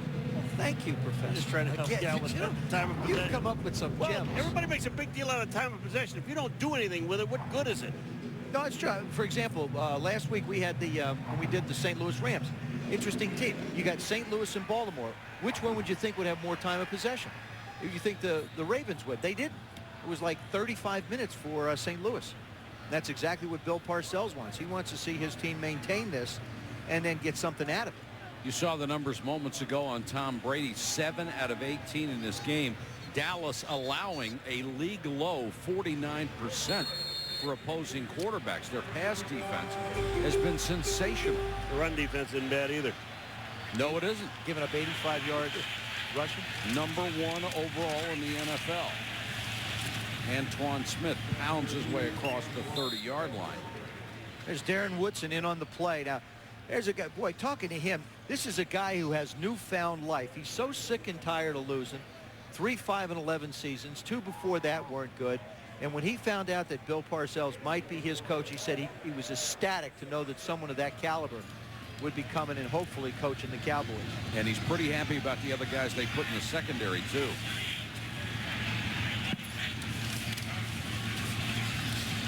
Stumbling as he took the handoff, Antoine Smith. He'll lose a couple. Darren Woodson spoke at length about the way the attitude has changed at Valley Ranch. Guys used to play dominoes. They used to have cell phones. He said now at lunchtime, when you walk through it around lunch, there's hardly anybody there. It's like a ghost town was the word he used, because all the players are in looking at film and studying film. And that's really all Bill Parcells asks. He says, I want you to be diligent, I want you to be tough, and I want you to make mistakes. And usually Bill Parcells finds a guy to yell at. Darren Woodson said, it was me. He said he told me he was going to do it, and he's done it. And Brady just gunned one off of Daniel Graham. It's like he didn't get hurt by that. Actually, that ball hit Ebenezer Ecubon. It did. It was tipped. Just to the left here, take a look at Ebenezer Ecubon. He hits the ball, hits Graham in the head. It's a header. It's no good. It's like a soccer game. It was a header. I'll tell you, Brady throws hard short. And now New England will have to punt. Zuriel Smith waiting back at his 30. And down at the 30. A loss of 1 and a solid tackle by Chris Akins, who got there just about the same time the ball did. Timeout. New England continues to throw a shutout at the Cowboys. Cowboys will take over at their own 30, trailing 9-0. In 7 possessions in this game, they've had 6 punts. The other possession ran out with a half. Play action by Carter. And incomplete to Bryant. That one bounced off his face. I mean, Antonio Bryant has had 2 balls go through his hands. The last series had 1 slip through. Now this one again bounces right off his chest. This is an excellent throw by Quincy Carter, right into the soft belly. Actually, it goes right off his arm. Well, remember, he's playing for Joey Galloway, who's out with a strained quad. So Antonio Bryant is Does that mean he's not supposed to catch it? It means he's not a starter. I can tell you that. Yeah, he's a better player than that. He won the Bolitnikoff Award at Pitt as the best college receiver in the country. Hambrick on the toss. Flag is down as he gets back to the 34. Let's go to Susan. Well, Mike, one of the stories we followed throughout the game, one of Bill Belichick's ways of stopping the opponent is shut down their star. And for the Cowboys, it's Terry Glenn. So what the Patriots done basically is played a zone defense against them. Guys passing him off, Law, McGinnis, Wilson, Harrison. Everyone's teaming up to shut down Terry Glenn. They allow him to just run inside, but he can't do much more than that. No deep balls for Terry Glenn. And Susie, if there's anybody out on that field that wants to succeed tonight, it is Terry Glenn. He made such a big deal out of coming back here to New England. Says he hates everything about it. He did not leave, of course, on the best of terms. Doesn't have a Super Bowl ring because he wasn't on the team. He doesn't have a catch either tonight. Here go the Dallas Cowboys again. The one thing we talked about, Joseph, is here's another penalty. 15 yards tripping penalty, or 10 yards tripping penalty. They do everything to go the wrong way. 2nd and 20. Carter trying to get the screen to Hambrick, and it's incomplete. It looked like Vrabel and Teddy Bruschi were right in the middle of that screen. Excellent diagnosis on their part. Well, he really has no place to go with this. He's trying to hit Hambrick, number 42, in the middle. He's looking downfield first. Look at Bruschi, 54. He's there. He almost makes the play. There's really no place to throw the ball. You sense right now that Quincy Carter is getting a little bit more uncomfortable in the pocket. He's starting to make throws that this is not what Bill Parcells wants to see from this quarterback. Just throw it away. He can't be the reason this thing comes apart if it does. And remember, Bill Belichick had 2 weeks to work on his defense for this game. 3rd and a mile for Carter. Flushed out of the pocket, steps out of bounds at the 26. They'll have to punt again. Well, they had a 3-man rush, and then they sent Willie McGinnis, number 55, up the middle to make it a 4-man rush. And they didn't block it very well, the Dallas Cowboys. But they keep putting themselves in a bad spot. Well, we've talked about the fact that this offense isn't built to overcome big yards. There's no offense in the National Football League that's built to overcome 2nd and 20, 1st and 25, 3rd down and 14. 4th down and 14. I think what you're seeing here, too, is the difference in the maturity levels of the football team. The Cowboys are a young team in certain aspects. The Pats are tested and true. Going to punt to fall. Signals fair catch and makes it at the 32, a 41-yard kick, and no return. It's been a defensive battle throughout. 9-0 Patriots. You like defense, you like this one. 9-0 New England. A touchdown, a missed extra point. It was blocked, and a field goal. They lead 9-0, take over at their own 33-yard line here in the 3rd quarter. Cowboys only a play away from getting back in it. Brady guns another one. This one complete up to the 47-yard line. Another perfect throw, and Bethel Johnson, the rookie out of Texas A&M, makes his first catch of the night. Brady just shows you if he has time to throw the football, which he has here, he's going to hit his receiver coming across. That's the perfect pass to Bethel Johnson. The coverage on the outside was perfect. Look at Newman. Young Newman is there. That's a guy you really like. I like Terrence Newman. I think he's just something special. Brady goes right back to the air, and this one is tipped and nearly intercepted by Dat Wynn, who was such an outstanding And that was one of the things that was one of the things Bill Parcells talked about. His ability in pass coverage really jumped out at him. Dat Wynn is a guy that Bill Parcells does not like as a prototypical linebacker.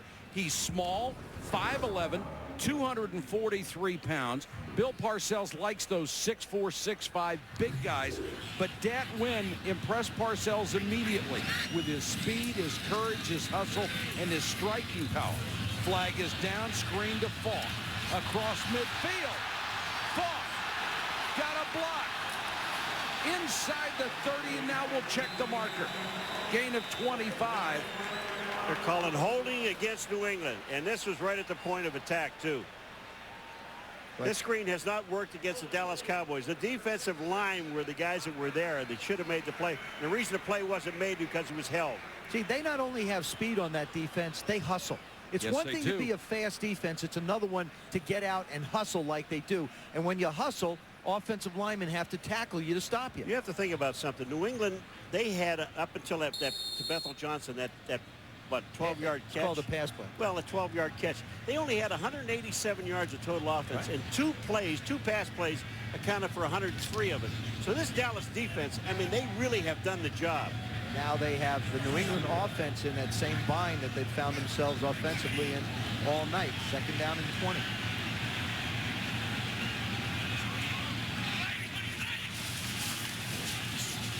Brady play action with time goes to Antoine Smith over the middle, and Smith is hit immediately by Dexter Coakley, and there's another flag down.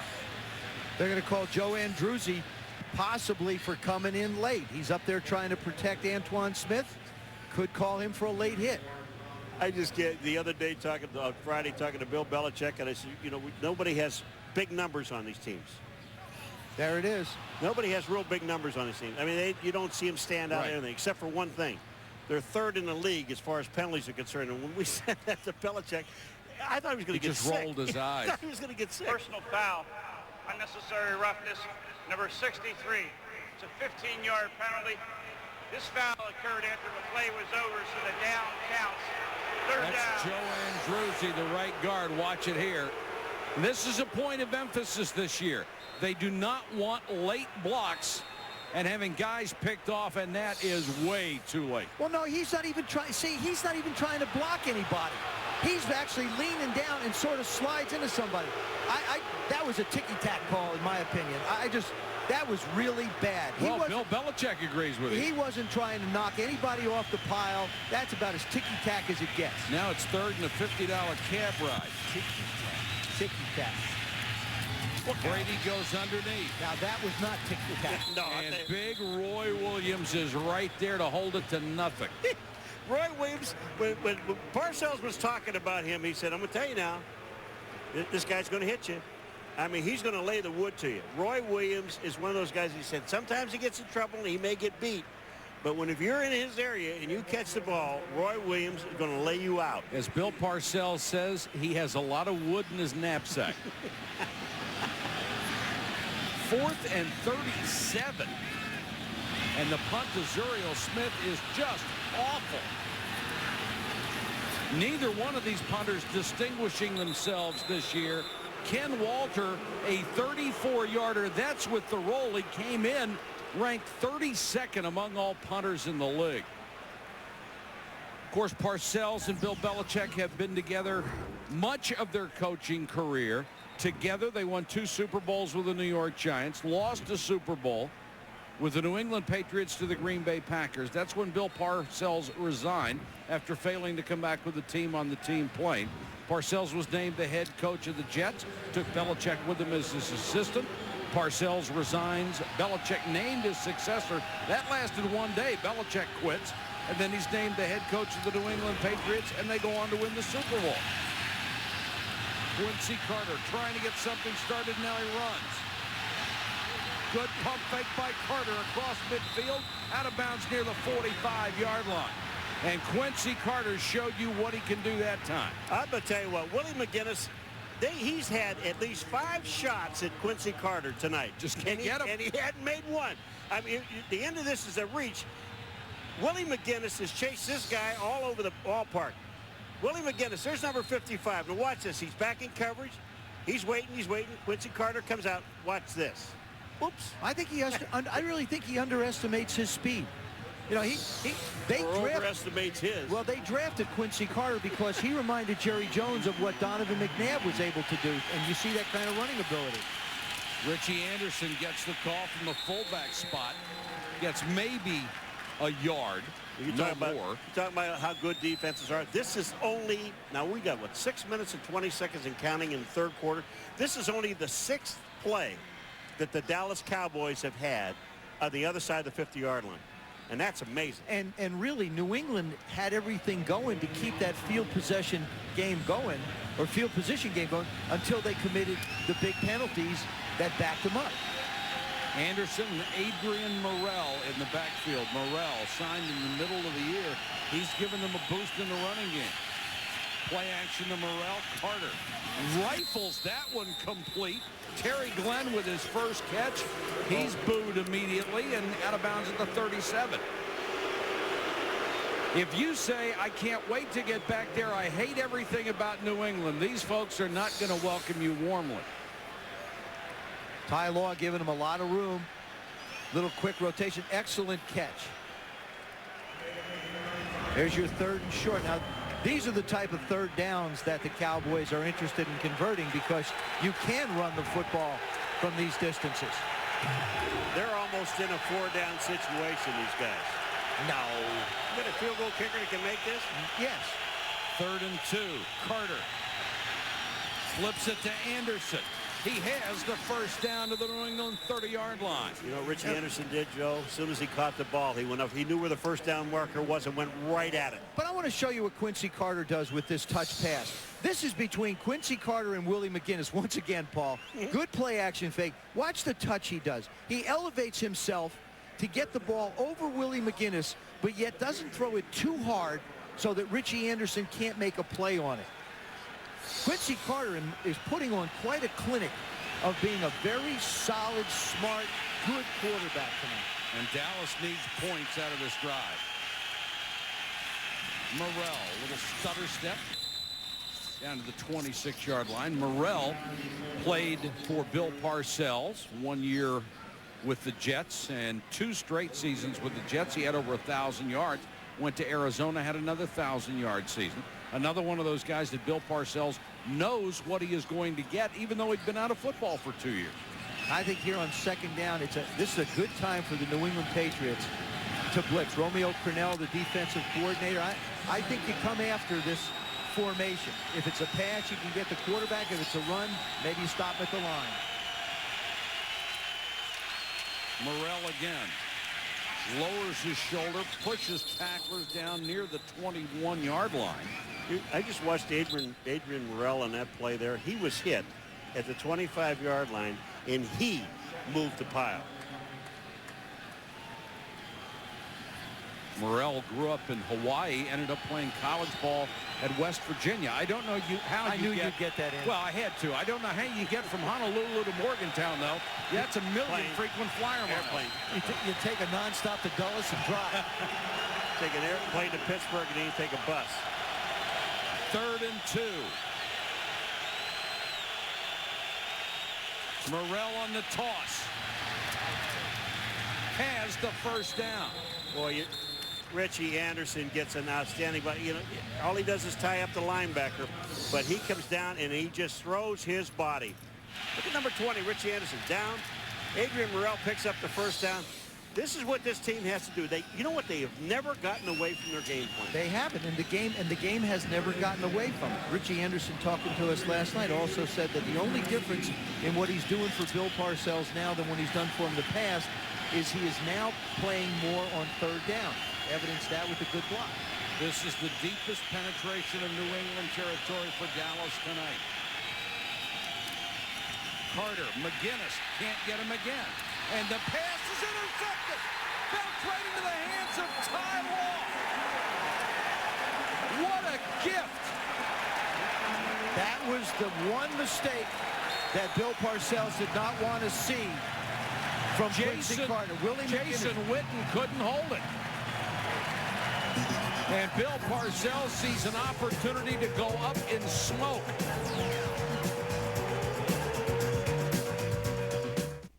The praise that Mazda 6 has received for applying sports car engineering to a sedan will appeal to all sorts of people for their safety conscious.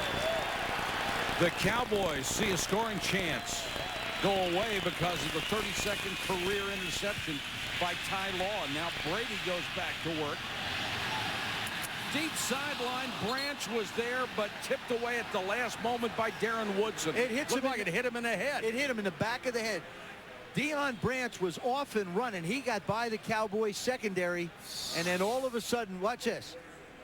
What, bonk, right in the back of the head, it hits Darren Woodson. Heads up play, huh? But look at Deion Branch. This is a smart wide receiver. He comes back and makes contact, hoping that possibly he may get the interference call.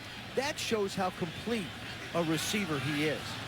Brady has hit only 4 of his last 13. This is a really good Dallas defense. Yeah, it is. New England's isn't bad either. Brady, plenty of time, now throws it incomplete. That was intended for his tight end, Daniel Graham. The big mistake by Quincy Carter is what gave the Pats the ball back. That's Willie McGinnis. That's Jason Witten. That's the tight end releasing outside. Willie McGinnis says, I don't care what the play action fake is. I'm assigned to Quincy Carter. That time he tries to make a play, and it jumped up and bit him. You see him throwing off balance. It winds up behind Witten, right into Ty Law's lap, and he found himself a gift. And Coach Belichick says, that's the way it's supposed to go. Our ball going the other way. 3rd and 10 for New England. Brady to throw again. Underneath, Falk got a block, dives, and got the first down. What an effort by Kevin Falk. And just that flash of Christian Fourier, just coming across the defense's front, gives him a chance to make the play. He's going to be coming right at you. Tom Brady steps up. Now there he is. Now watch the flash. That little move right there on Dat Win just allowed Kevin Falk to be able to pick up the first down. Just a little bit of a chip every now and then makes a difference. Under 2 minutes to go, 3rd quarter. And in a game when points are precious, the clock will become very important as we tick it down. Antoine Smith. Remember, the Dallas defense isn't used to being on the field a lot. Now, they weren't on the first half, which is fine. You get turnovers, and all of a sudden they wind up there. This game's starting to look a little bit like the Tampa game that got away from Quincy a little bit. Now he's got to bounce back. I'll tell you one thing about this defensive line, though. Man, do they get off the ball. You know, it's nice when you're playing away when you're on defense because the crowd noise is down. You watch guys take off on the line of scrimmage. It's unbelievable. Mike Zimmer's a heck of a defensive coordinator. 2nd and 6.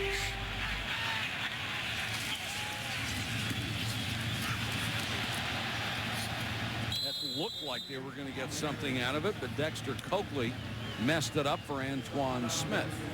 They just move to the ball and as a group, and that's what you really want to see. Yeah, they do. I mean, it's one of the things that they work on all the time is when the ball goes to their left, they're all going left, and everybody should meet there. And they do. There's usually 4 or 5 guys. Now, you saw Scott standing in front of Mike Zimmer, the defensive coordinator of the Cowboys, because he was signaling in the defense. They don't want anybody to get an edge and see what the coaches are doing. 3rd and 3. Quick out, and that's caught by Graham, the tight end, and he has a first down. Nice throw by Brady. And Graham just stuck out his hand like he had a mitt on it and made the catch for the first down. End of 3, 9-0. You can get the same remarkably clear picture that our guys in the truck have if you get ESPN HD. You can watch next Sunday night's football game, the Redskins and the Dolphins, in HD. It's now available nationwide. The entire schedule can be found on ESPN.com.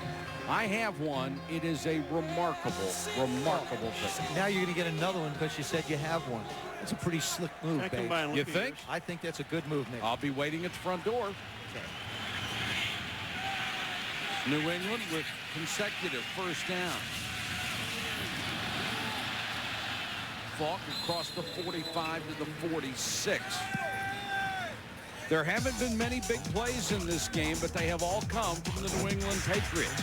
The first, Deion Branch, 46 yards from Tom Brady. That set up an Adam Vinatieri field goal. And then another bomb, this one to David Givens. And it set up the first touchdown. And then the interception that stopped the Dallas drive, the 14th for the New England secondary this year. That one by Ty Law, his 3rd individually.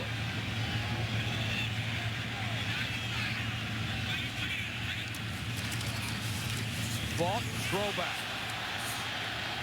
Brady dropped.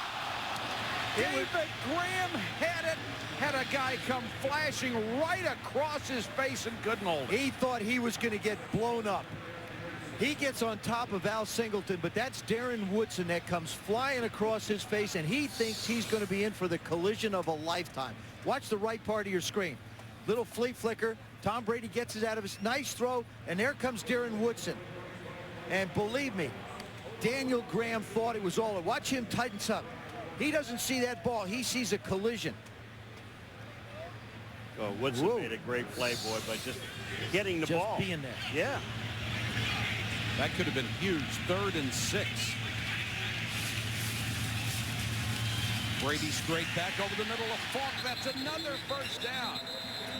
Well, they got the matchup they wanted. They got Datwin on Falk. And when you get that matchup, you got the running back on the linebacker. I know Datwin is a good cover guy, and he's got excellent speed. But you got Falk coming out of the backfield. Here it comes. Brady throws. He sees Falk. Datwin is there. That's excellent, outstanding coverage. Terrific throw, terrific catch. And Kevin Falk has been sort of the guy that's held all this together. He's a terrific runner. He makes big plays in the passing game, as you saw there. Spells Antoine Smith when he needs it. 3 straight first downs, each by a yard. And now Falk on first down as a flag goes down, and that's thrown in the area where they usually call a hold.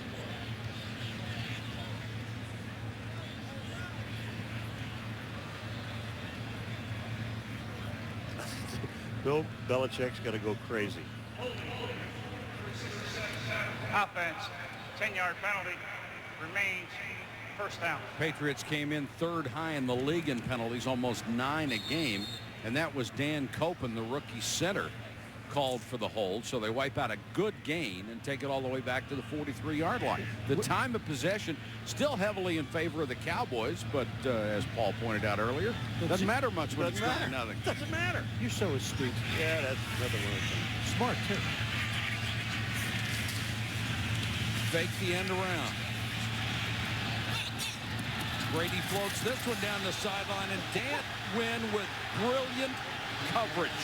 He was right there, would not allow the completion to Patrick pass. Datwin is one of those guys who doesn't fit the mold. He's too small. He's too slow. All he does is make plays. And Larry Lacewell, the Cowboys scouting director, said the reason we drafted Datwin is because we passed on Zach Thomas after he didn't fit the mold. Zach Thomas turned out pretty darn well, and they were not going to make the same mistake with Datwin. And I think Bill Parcells, if he wants bigger linebackers, is going to have a problem fitting them into what these guys are doing. Al Singleton and Dexter Coakley and Datwin. Falk hit in the backfield and spun down. Didn't have a chance. Leonardo Carson, who wasn't signed to the roster until last month, was there. Well, this is the one thing that Bill Parcells told us yesterday about his defensive linemen. He dresses out 8 defensive linemen because all of these guys contribute to this football team. And that's why that they play so well in their #1 defense, because they can interchange all of these guys. Everybody's got something they do well. Greg Ellis doesn't have to play all the time at the end position, as well as Ecubon. Both of them around 270, not the biggest guys. This is the 12th play of the drive, and they still haven't even reached midfield. Brady stepping up, hit from behind, the ball's loose. And New England covers it up. Boy, I'll tell you what. Ebenezer Ecubon got the sack and knocked it loose. Boy, do these, you know, I've been talking about these guys all night long, this defensive line, and they stay with the 4-man rush. Ebenezer Ecubon is number 96. Look at the move back to the inside. And there's Leroy Glover, number 97. They're both there to meet the quarterback. And that's on Tom Brady. Tom Brady stepped up in the pocket. They had help outside, and he just held it too long. Now Zuriel Smith waits at his 20. Rated to 40. High and very short. Takes a good bounce for New England, and we'll get down to the 25-yard line. A 36-yard punt with a 10-yard roll. Time running out on Quincy Carter and the Cowboys. Can they come back from a 9-0 deficit? Night Football, brought to you by the all-new BMW 5 Series, the ultimate driving machine. Microsoft, your potential, our passion. And UPS, what can Brown do for you? Beautiful facility here in Foxborough, Gillette Stadium, and the home fans have been entertained to a 9-0 lead so far. 11:23 to go in the ball game, and Quincy Carter is going to have to rally the troops as Dallas needs 2 scores and they're starting to run out of time. Carter, 3 out of 7 passing in this half, only 21 yards and the 1 pick on the deflection.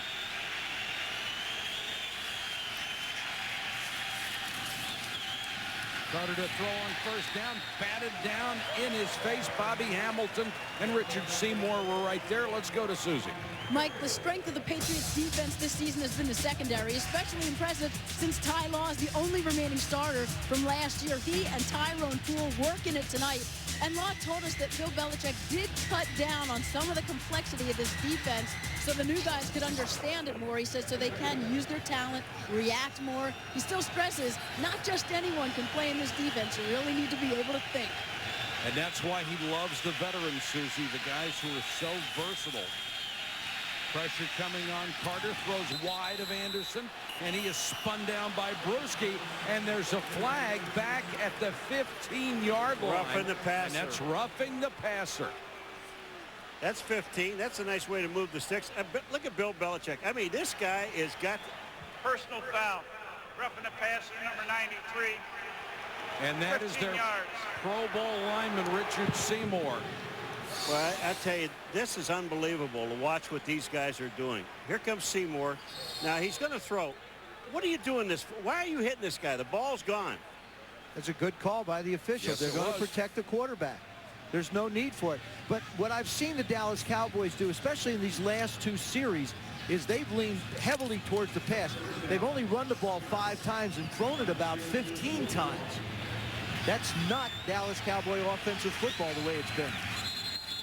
Play action by Carter, and they'll blow this one dead. This will cost Dallas 5. They're going to wear these flags out, Mike. I'm the key. I never saw. They have more. I bet they do.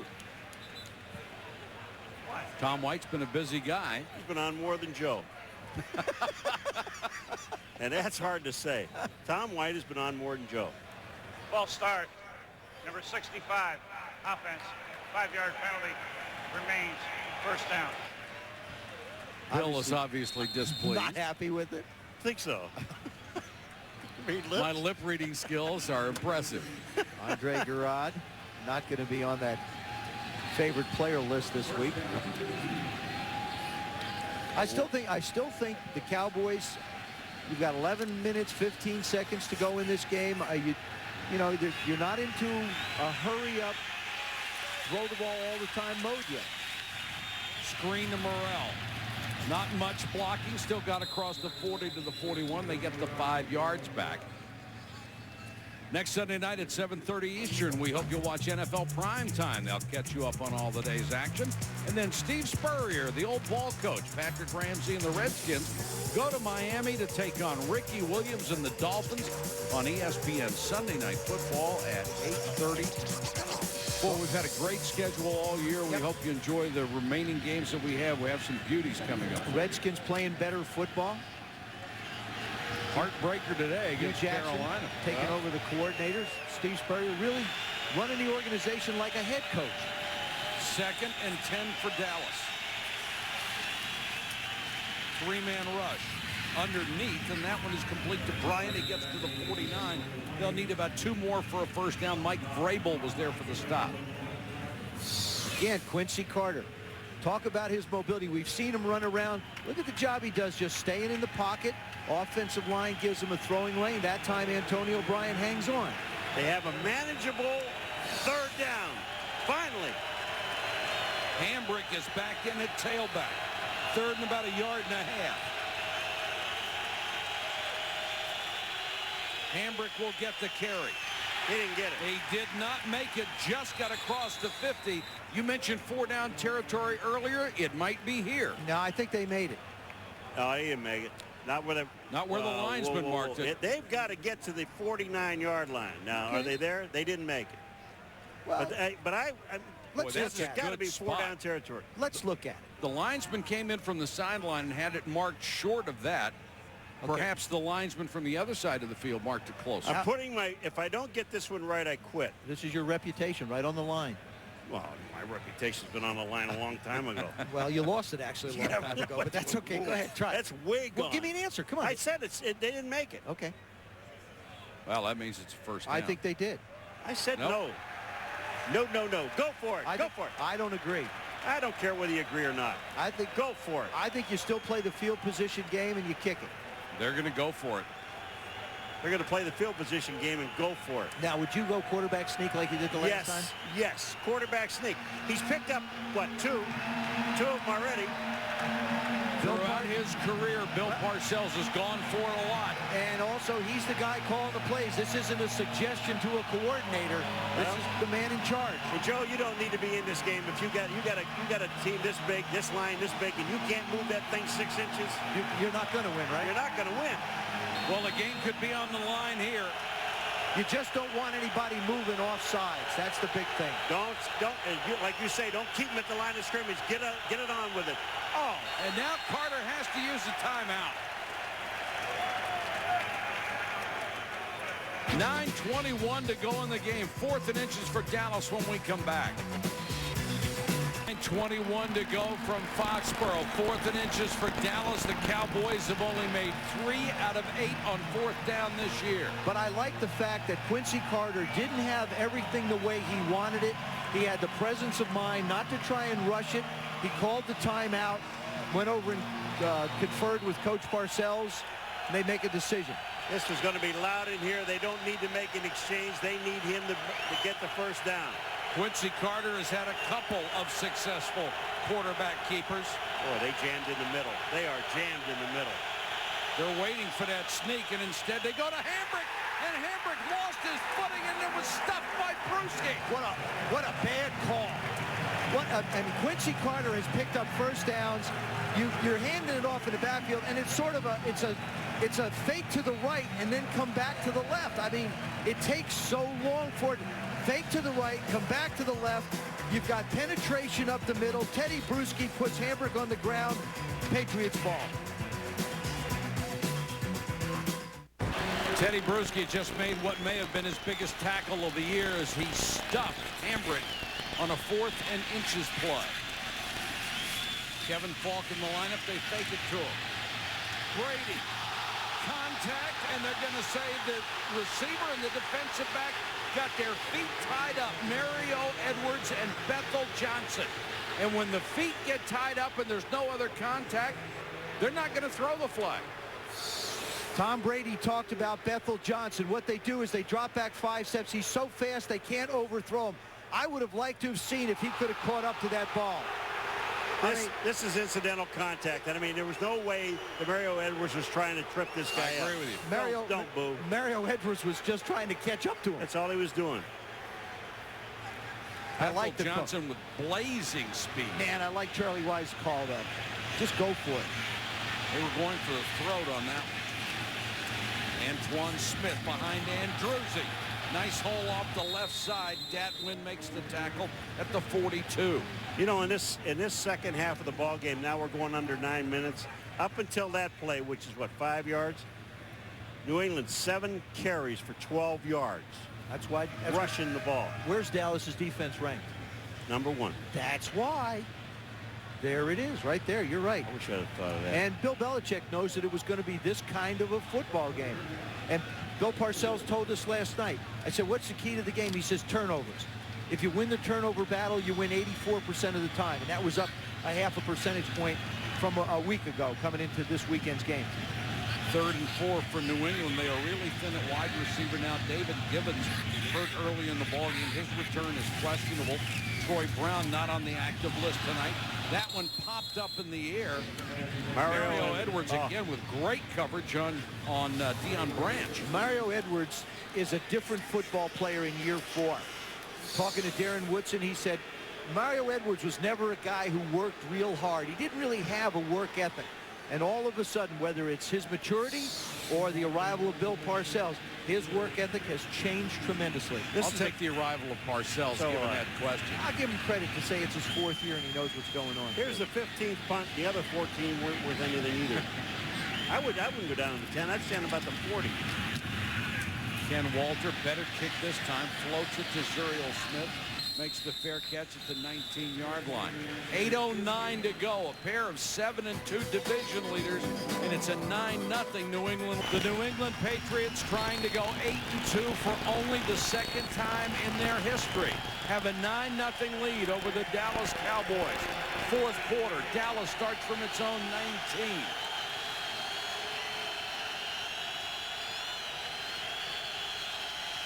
Belichick at the 14. Carter, Morrell underneath. And he's brought down at the 19-yard line. Willie McGinnis was there. 10 possessions, 7 punts. They got to the New England 19, and then they lost the ball on the interception on that drive. They also had 1 possession ended by the first half. Another possession failed when they went for it on 4th and inches. And every one of their possessions they've started their possessions in their own territory. Well, you knew it was going to be a game of field position and waiting for breaks and trying to make breaks. Carter intercepted by Tyrone Poole. Underthrown for Terry Glenn. That's just, I mean, the Cowboys this whole second half really got away from what kept them somewhat close in the game, and that was running the ball. You had a 2nd down and 5. You run the play action, and again, give credit to Bill Belichick and the adjustments that he makes. He only rushes 3. He drops everybody else into coverage. Quincy Carter makes the throw, and Tyrone Poole going back and showing you why he was a coveted free agent for the New England Patriots. That's the 3rd interception for Tyrone Poole, the 15th for the Patriots. And this game looks an awful lot like the Tampa game for Quincy Carter. The first half, he played really, really solid. The second half, he's tried to force some plays. Now look for New England to try to run the ball and work the clock. Falk stays in bounds, taken down at the 41-yard line. This is one of those games. We talked about Quincy Carter continuing to grow as a quarterback. 17 for 30, pretty solid. The 2 INTs, very critical. That one there, he tried to throw the ball. That's an interception that's just part of the game as a quarterback. The one that he threw before where Willie McGinnis put the pressure on him and Ty Law made the interception. And that's something that Bill Parcells will have a long conversation with his young quarterback about. Tyrone Poole and Ty Law have each had a pick tonight. Brady slipped as he threw it. Got it out to Patrick Pass. He breaks a tackle, and Patrick Pass inside the 30 for the first down. Well, that's nice effort by the 4-year fullback from Georgia. Boy, I tell you what, that win had excellent coverage on this play, and Patrick Pass just would not go down. Here's the play. Patrick Pass to the outside. Watch who's there in a hurry. Dat Win. Patrick Pass just shows you some strength. That's how strong. He's only like 220. And that's his first pass reception. Got a little string, a little streamer. Excuse me a second. He's got a little streamer coming off of him. He's moving so he wants to make it to the vapor. The vapor look? Yeah, the vapor look. Tom Brady now 14 out of 33, 206 yards. Falk. Nowhere to go, taken down at the 30. He'll lose a yard. But the clock is now under 6 minutes. That was Darren Woodson again making the play, and this guy from the safety position. But we talked about both of these defenses are just extraordinary tonight. We're watching the Dallas Cowboys.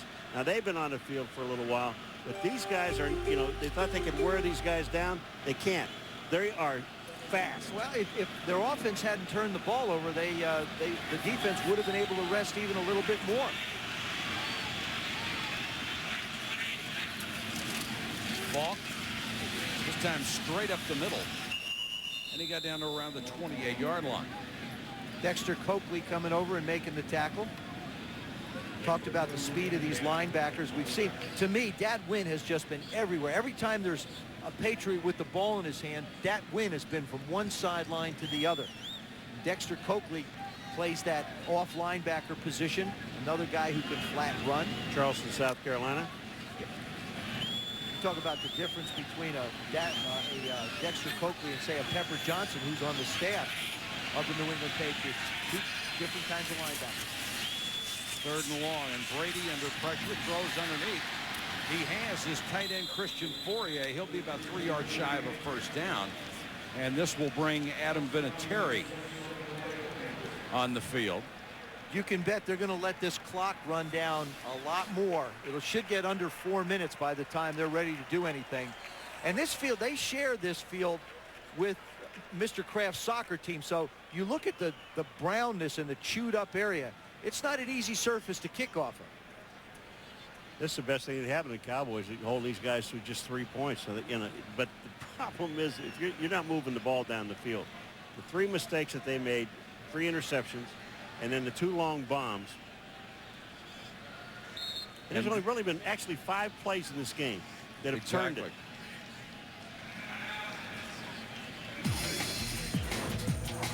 And here are the plays Paul just talked about. And they have come from Tom Brady's arm to Deion Branch.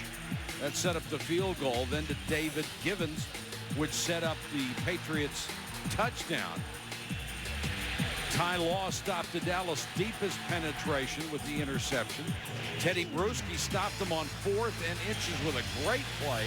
And then Tyrone Poole stopped the last drive with his 3rd pick of the season. And Bill Belichick loving every second of it. They've always talked about Bill Belichick being stoic, and when they won the Miami game in overtime, he was all excited. And then they won the Denver game, he's excited. He loves football, and he loves his football team. His guys play hard for him. His guys really, really respect him, and they like playing for him because he's just one heck of a football coach. Well, you're not going to see him anytime soon headlining at the Comedy Shop, but, he is a heck of a football coach. He's proved it year after year. And that's some ugly dirt that Vinatieri's kicking off of. Vinatieri is already hit from 23. This is from 39. We've got offside Dallas, and if that happens, that's going to be a first down. It is. And what a killer mistake that is. Here's the thing. Do you take points off the board? Absolutely. Yes, sir. In this situation, because you can run time off the clock or make them burn the rest of their timeouts. Were you just asking a question, or were you just asking a dumb question? I was just talking out loud. I was asking a dumb question of a dumb guy, me. Offside. Number 41, defense. It's a 5-yard penalty. First down. That's the rookie Terrence Newman. Hey, I can tell you, right side of your frame, right up top, right there, you see him. Whoop, little too anxious. Vinatieri goes ahead, actually makes the kick. Yep. Dallas has 2 timeouts left.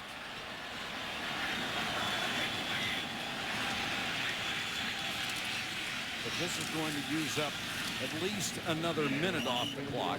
You know who made the tackle? Dat win. No. Newman? Newman. The guy that just made the mistake. Here he comes off the corner and he makes the tackle. They got to use their timeouts. Now, if Dallas goes on to lose this ball game, don't look in your rearview mirror, but they're the Philadelphia Eagles. And there's a remarkable turnaround for them. What I think the biggest difference in Donovan McNabb is he's decided to run with the football. He made some great decisive decisions today against the Giants. He's got his complete game back, and you're right, they're gaining momentum. Antoine Smith protecting the ball, gets down near the 10. You know, we had that Coach of the Year list up there. I'll tell you a guy, you know, Bill Parcells certainly, Bill Belichick certainly, I think Dick Vermeil. Marvin Lewis has done an absolutely wonderful job. The Cincinnati Bengals are closing and tied with the Baltimore Ravens. Actually, they're ahead of them because they've beaten them once. Could be the Cincinnati Bengals winning a division. When's the last time you've even thought about that, more or less said it? Not in my lifetime. No, I saw him play in the Super Bowl once. Yeah. Yeah. It was a rather cold day, wasn't it? Boy, Tyrone Poole coming up with a big play. Clock is running. Brady, naked bootleg, slips the tackle. Coakley had him dead to rights for a loss of 7 or 8. Couldn't make the tackle. But they're right back to 4th down situation again. But the clock just keeps turning. Well, they're going to get help here. They're going to get the 2-minute warning. So it'll go all the way down to 2 minutes. The Cowboys will keep their timeouts. But because of that offside penalty, cost them 1 minute and 45 seconds. Yes, it did. Critical error. 2 minutes. Shutouts are rare in the National Football League. They are even more rare for Bill Parcells. Twice in 248 regular season games. That's if this one holds. And remember, Flozell Adams blocked the extra point. That's why the score is 9-0 instead of 10. So Adam Vinatieri can kick it low.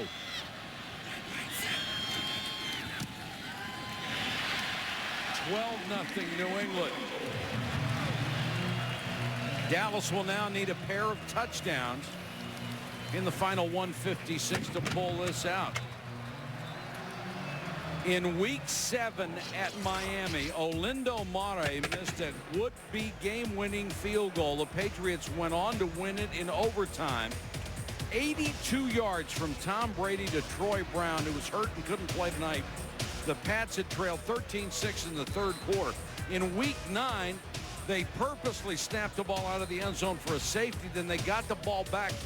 Brady marched his team downfield for a touchdown, another come-from-behind victory. They were bailed out in that one because the resulting free kick after the safety was misplayed so badly. And the other thing is, too, is they've sort of picked up where they left off with the bye. They came into the bye, and Mr. Kraft's team, they wanted to get them healthy, right?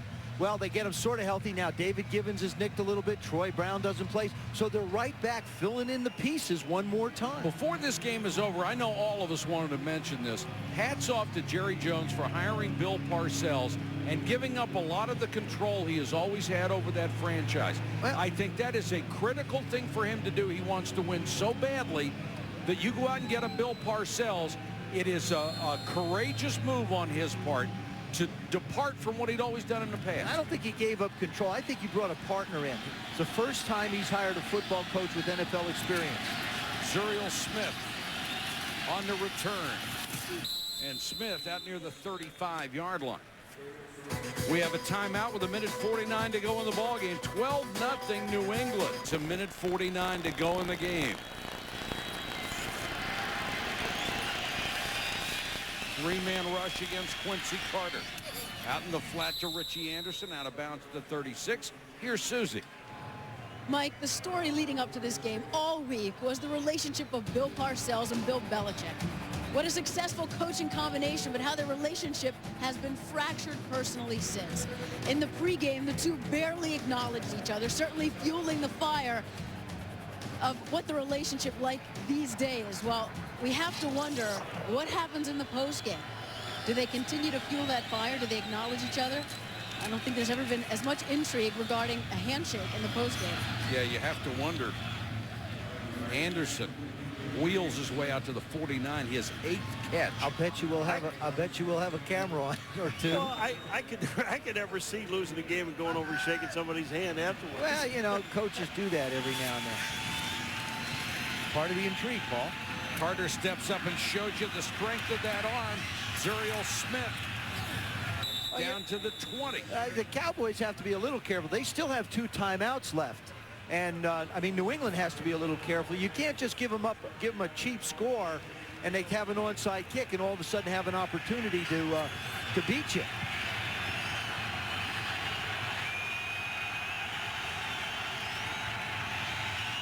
Carter's got Smith wide open, doesn't see him, instead throws it out of the end zone. How to win. Bill Parcells inherited a good defense. He had 2 great wide receivers to go. I think Bill's done a terrific job. But to me, congratulations to Marvin Lewis, and he would have been my choice. I'm going to wait to vote. Belichick has overcome so many injuries. Carter goes down under the rush.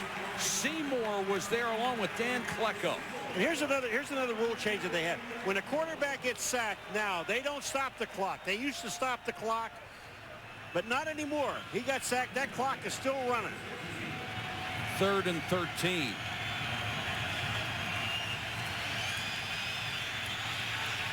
Carter under pressure again. Holding penalty. Throws on the run, incomplete. Flag down. And it looked like Kurt Vollers, trying to protect his quarterback, will be called for the hold. He was holding Dan Klecko. And New England, we talk about the 2 defenses in this game tonight really played hard. And mistakes made the difference. That's all it was. Holding, number 78, 10-yard penalty, remains 3rd down. Only 17 seconds to go. Stuart Scott and John Anderson standing by for SportsCenter. The Bungles know more, you betcha. Parcells and Belichick, what about the relationship and Olympians stalking terror? 17 seconds to go. Ball back at the 34. Well, you know what, guys? This game lived up to the billing. Believe me, this football game was as good as anything. You knew it would be two tremendous defenses. Field position, and what a shot and a flag. Eugene Wilson just unloaded on Randall Williams, and they're going to flag him for a hit to the head, I believe. It's a hit to the head, and that they're going to call. Now they're talking. He led with his head. Look at his helmet. He speared him. That's what they're calling. That's his shoulder. No, he leads with his shoulder, Paul. And that's what I'm going to tell you something. I bet you that's what they're discussing. I'll tell you about it. He leads with his shoulder, not his head. But the helmet did get up under his chin. Now, are they going to call that? No, if you lead with your shoulder, it's so close to your head. After the incomplete pass, we have a personal foul, unnecessary roughness, a New England player launched and hit the Dallas player. There'll be a 15-yard penalty from the previous spot. First down. Hold on, Joe. He launched himself. That is what they're calling. You cannot launch yourself at a guy. Okay, so you're supposed to let a guy go catch the ball. I'll tell you, that's the part. Watch his shoulder, though, Paul. Now, what I'm saying, what I'm saying to you is he's saying after the missed catch. That's what's not right, because this guy still has a chance to catch the ball. He's knocking the ball away, but he does launch himself. But no, wait a second. As a defensive player, you're not allowed to, quote, launch yourself? No, you're not allowed to do it if he's in imminent danger. All right, back to the game, 11 seconds. That's a wrong call. He was just knocking the ball away from the receiver. Blitz coming against Carter. To the end zone, intercepted. Ty Law's going to bring it out. And Bill Belichick's going to kill him. Yes, he is. He wants him to get down. He wants it all. Ty Law on the return, and he throws it on the lateral, loose ball. Flag is down. They may call this a forward pass. And Ty Law, I'm sure Bill Belichick is not going to like the way that one went, but it will end the ball game. And New England will win it 9-0. Excuse me, 12.